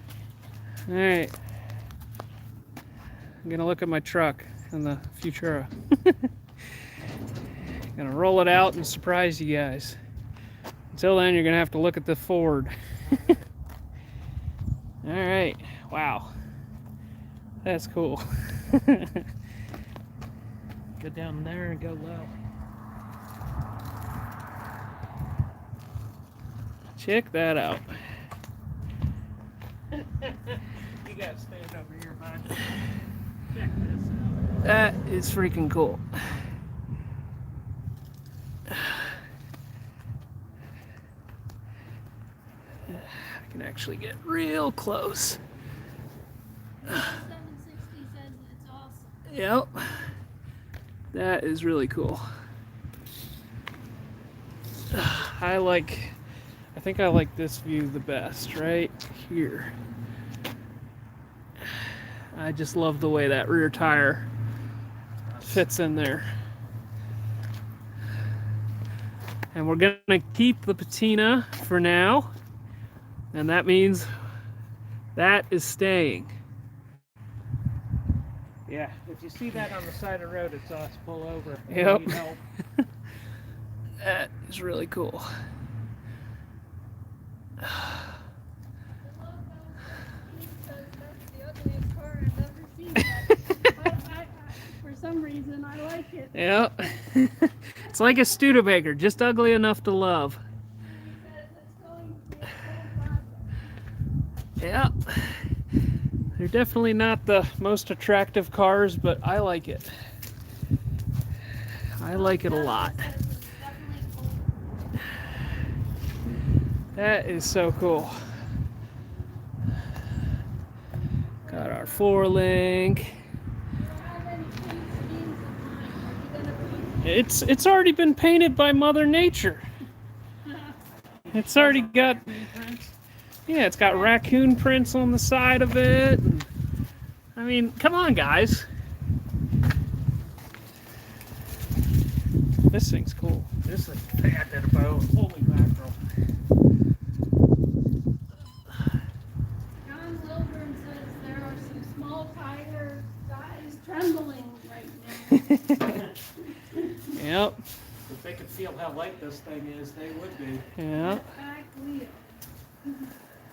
Yep. George says Volvo's copy. Volvo's copy of the Ford for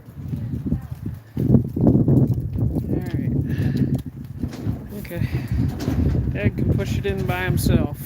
That's how light it is. Now, And Fred Badger says, I'm trying to visualize it with a rear wing. yep, Are you gonna put definitely gonna have a rear wing on it. Buck Badger says, he said, Yeah. America. Raccoon Prince was sloppy there. You say Buck does it? Yeah, he's been on for a while. Yeah, John Wilburn's been on, and Yeah. Yeah. Clint's Speed Shop, I think is his Yeah. name. He's also a No Name Nationals guy. Cool. So we got a few of them in here. This is back to phone fun. Yeah. Holy mackerel. Michael Blacktree says, to the comment of the logo 16, so ugly it's cute, like a pug dog. Yeah, it's just ugly enough to love. That's what I say. Tell them the name. Yeah, I still haven't told you guys the name in any videos.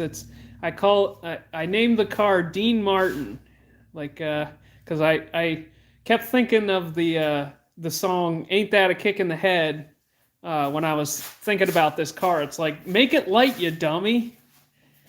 You know, I kept thinking of that song when I was contemplating whether I should buy this thing or not.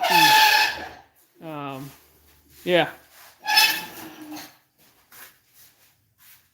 So this is Mean Dean. Indeed.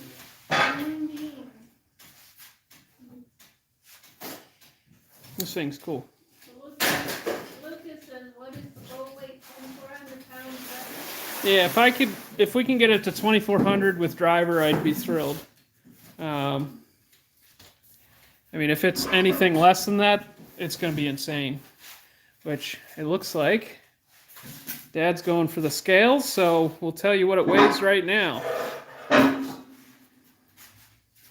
I'm going to set you guys back up on a tripod and we'll tell you what it weighs right now.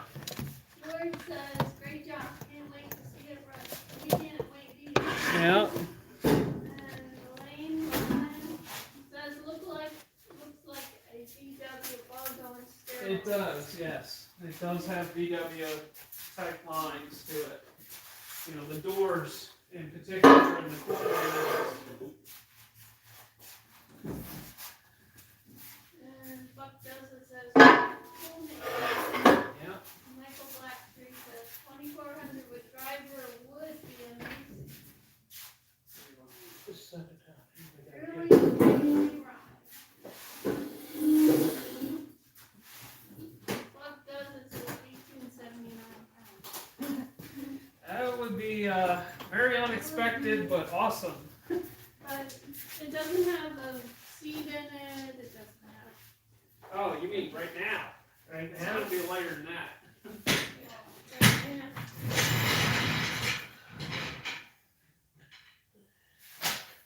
Alright, take your guesses on what you think it weighs right now. No chin work, no brakes. There's no, a lot of stuff. Buck says 1879.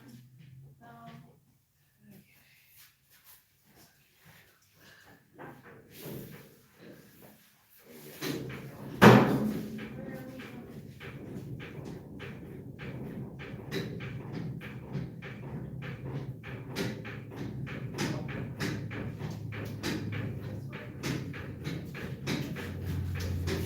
I think we're still.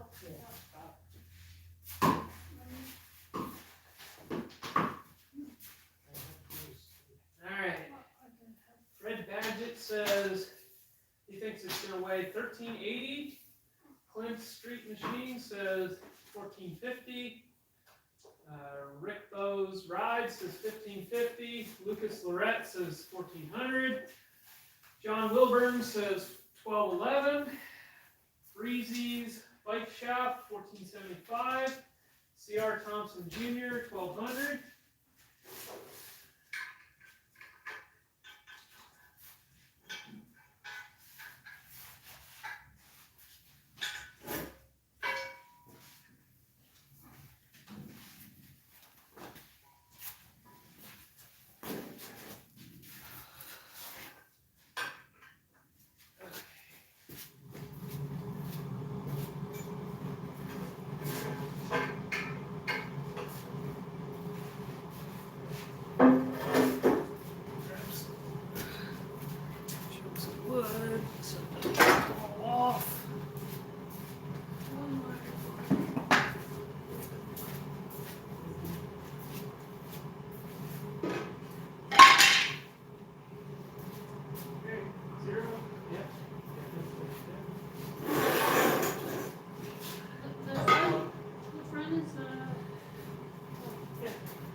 camera.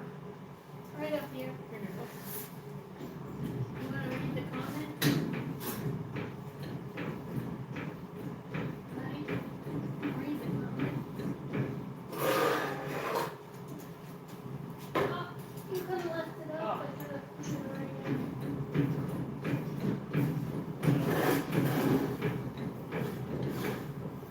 Alright. Yes.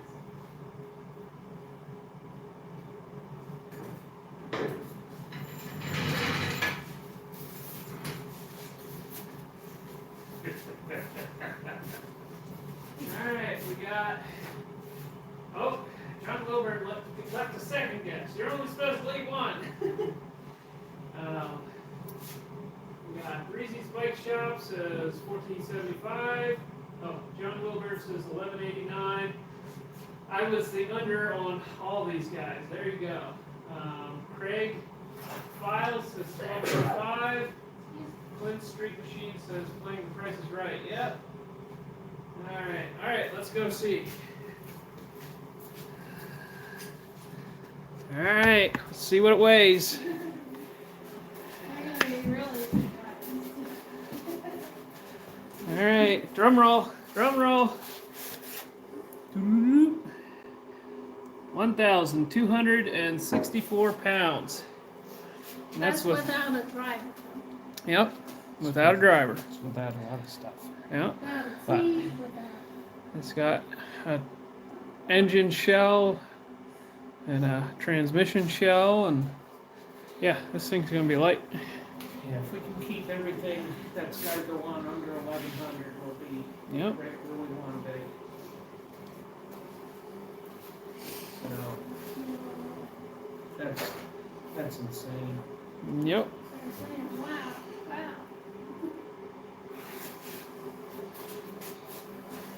Yep. This thing's gonna be light. All right. So now we're gonna move to probably a little Q&A.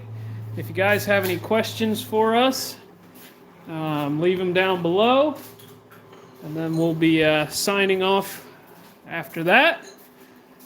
So if you guys have any questions for us, my dad has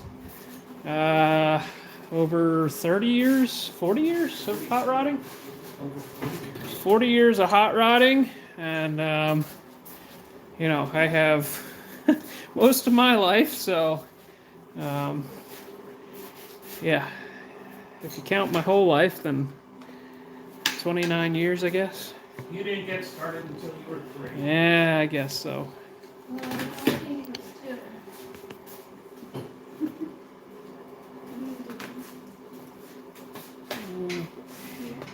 I'm gonna set you up on tripod real quick.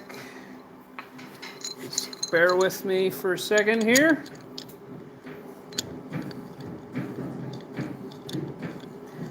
Alright, looking at the car sideways. You want me to get that? Yeah, I'm getting that. And bloop. Okay. Alright, we got it. Okay. Just give us a second here, guys, while we make a little room. That's just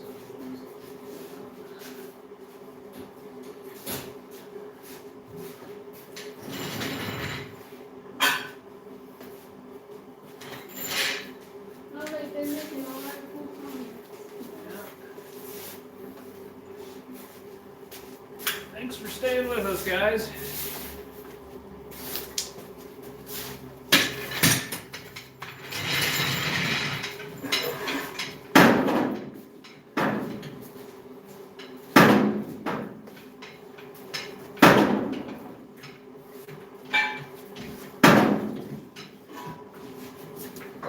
Always fun to get.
and pinion. Yep, rack and pinion.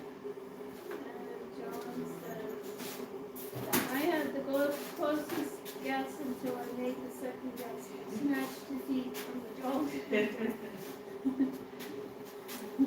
Yep, should have stuck with your gut. And Lucas Lorette asks, you said you plan to do drag and drive with this. Yes. Are you planning on running 2 different fuel systems? Methanol for racing and pump E85 for street or something else? E85. How do you do that? Get this out so that I can see. Okay. Alright. Okay. That was nice. Okay. You gotta show how you go. No, You're Oh, tall. where's the Mike. mic? Right there. Oh, It's on the camera. Okay. Alright, we got.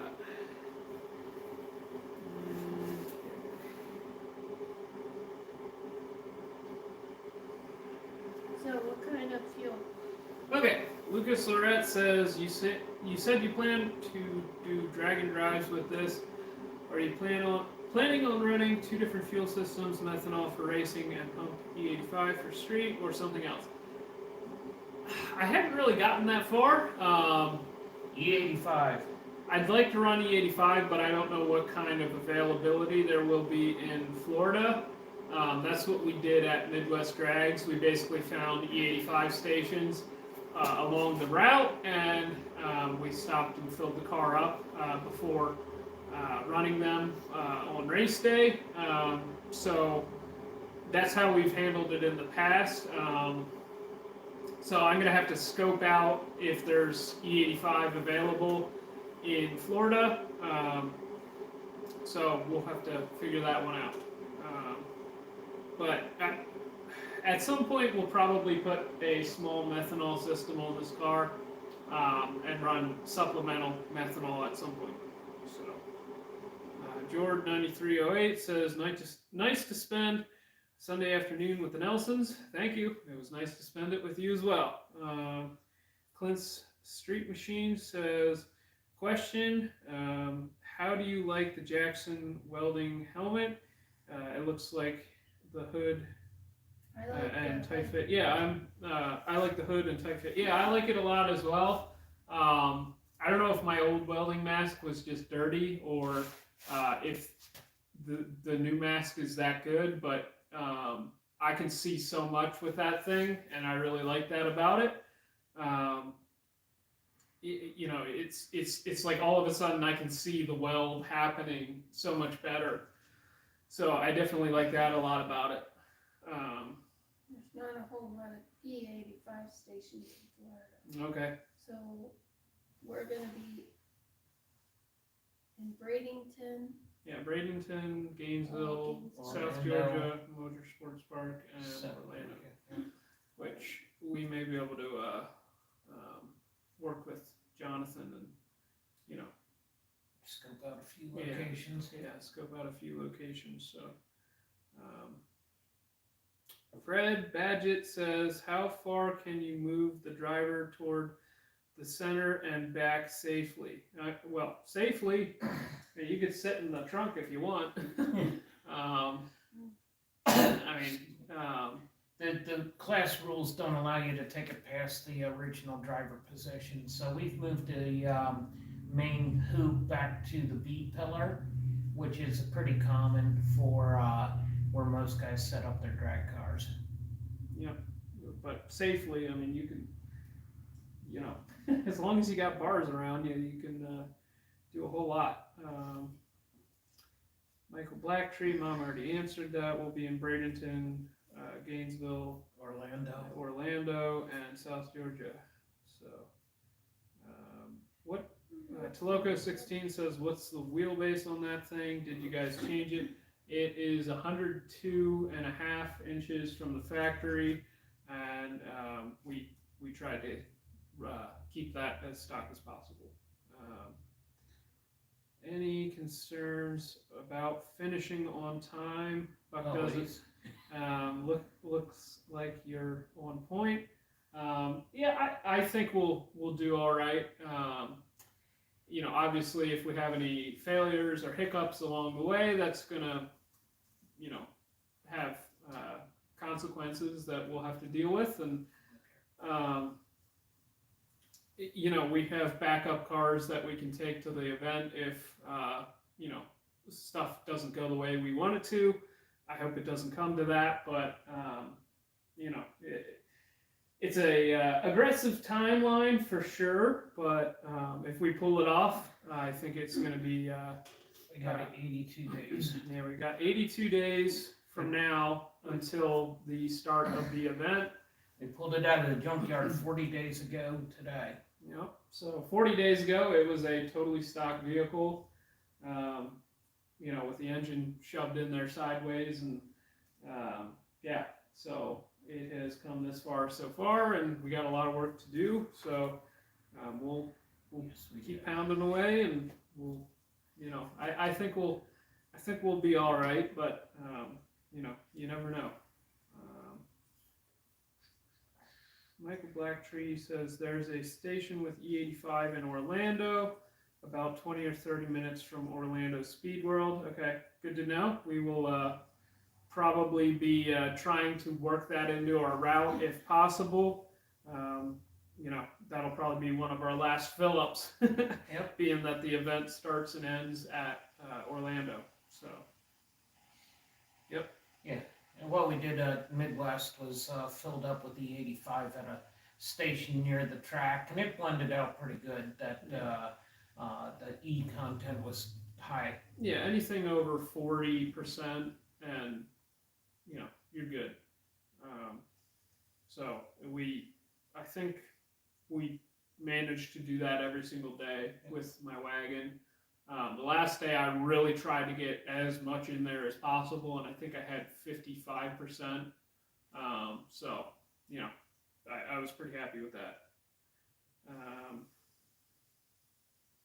Yeah, if you guys don't know, we run flex fuel sensors on most of our cars, and what that allows you to do is the computer actually detects the ethanol content in the fuel, and it's able to adjust the pulse width on the ejectors to supply more or less fuel. Because if you don't know, ethanol, the stoichiometric ratio, or the amount of fuel molecules to the amount of air molecules, is different than gasoline, which in English that means you need to inject more alcohol or ethanol into the engine in order for it to run right.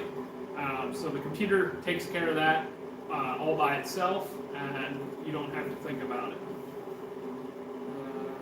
Fred Badgett says, are you going to run Lexan windows? No, we are going to run the original glass. The car was sitting in the junkyard with, you know, all the fenders, taillights, headlights, glass, and everything was sitting in the car. Obviously it was somebody's project vehicle. We think that somebody might have passed away or something like that, and the car was just, you know, part of their estate, and, you know, it was taken to the scrapyard. So we're going to keep the original glass because it really doesn't weigh that much. And yeah, so that is the plan. And it's all in good shape, so none of it's cracked or anything like that. We got window rubbers. Yep.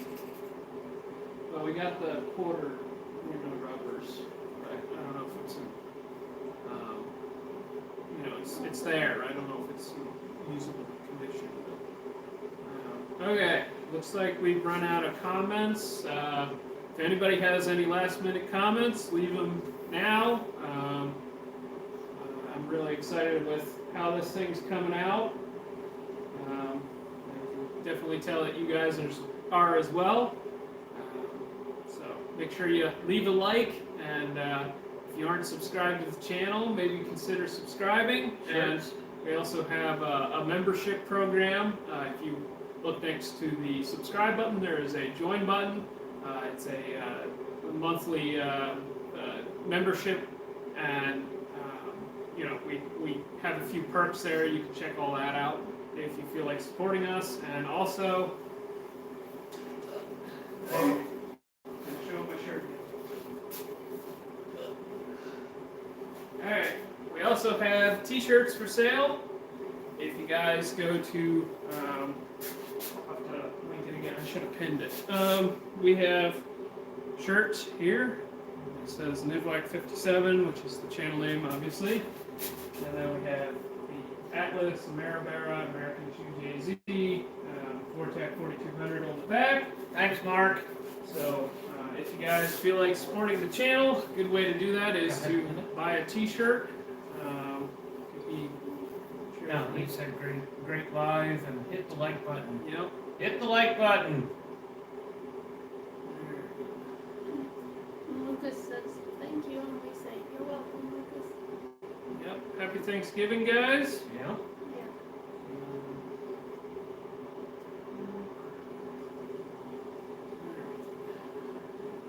There it is. That's a link to the store. Yep.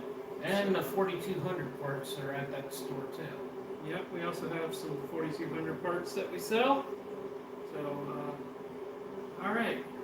If there aren't any more questions, it doesn't look like there are. Well, Happy Thanksgiving. Yep, happy Thanksgiving, guys. We'll be. I might try to do a midweek video on the car, but we'll see. We'll see how we make out. Both my dad and I have off work for this Thanksgiving week, so we're hopefully.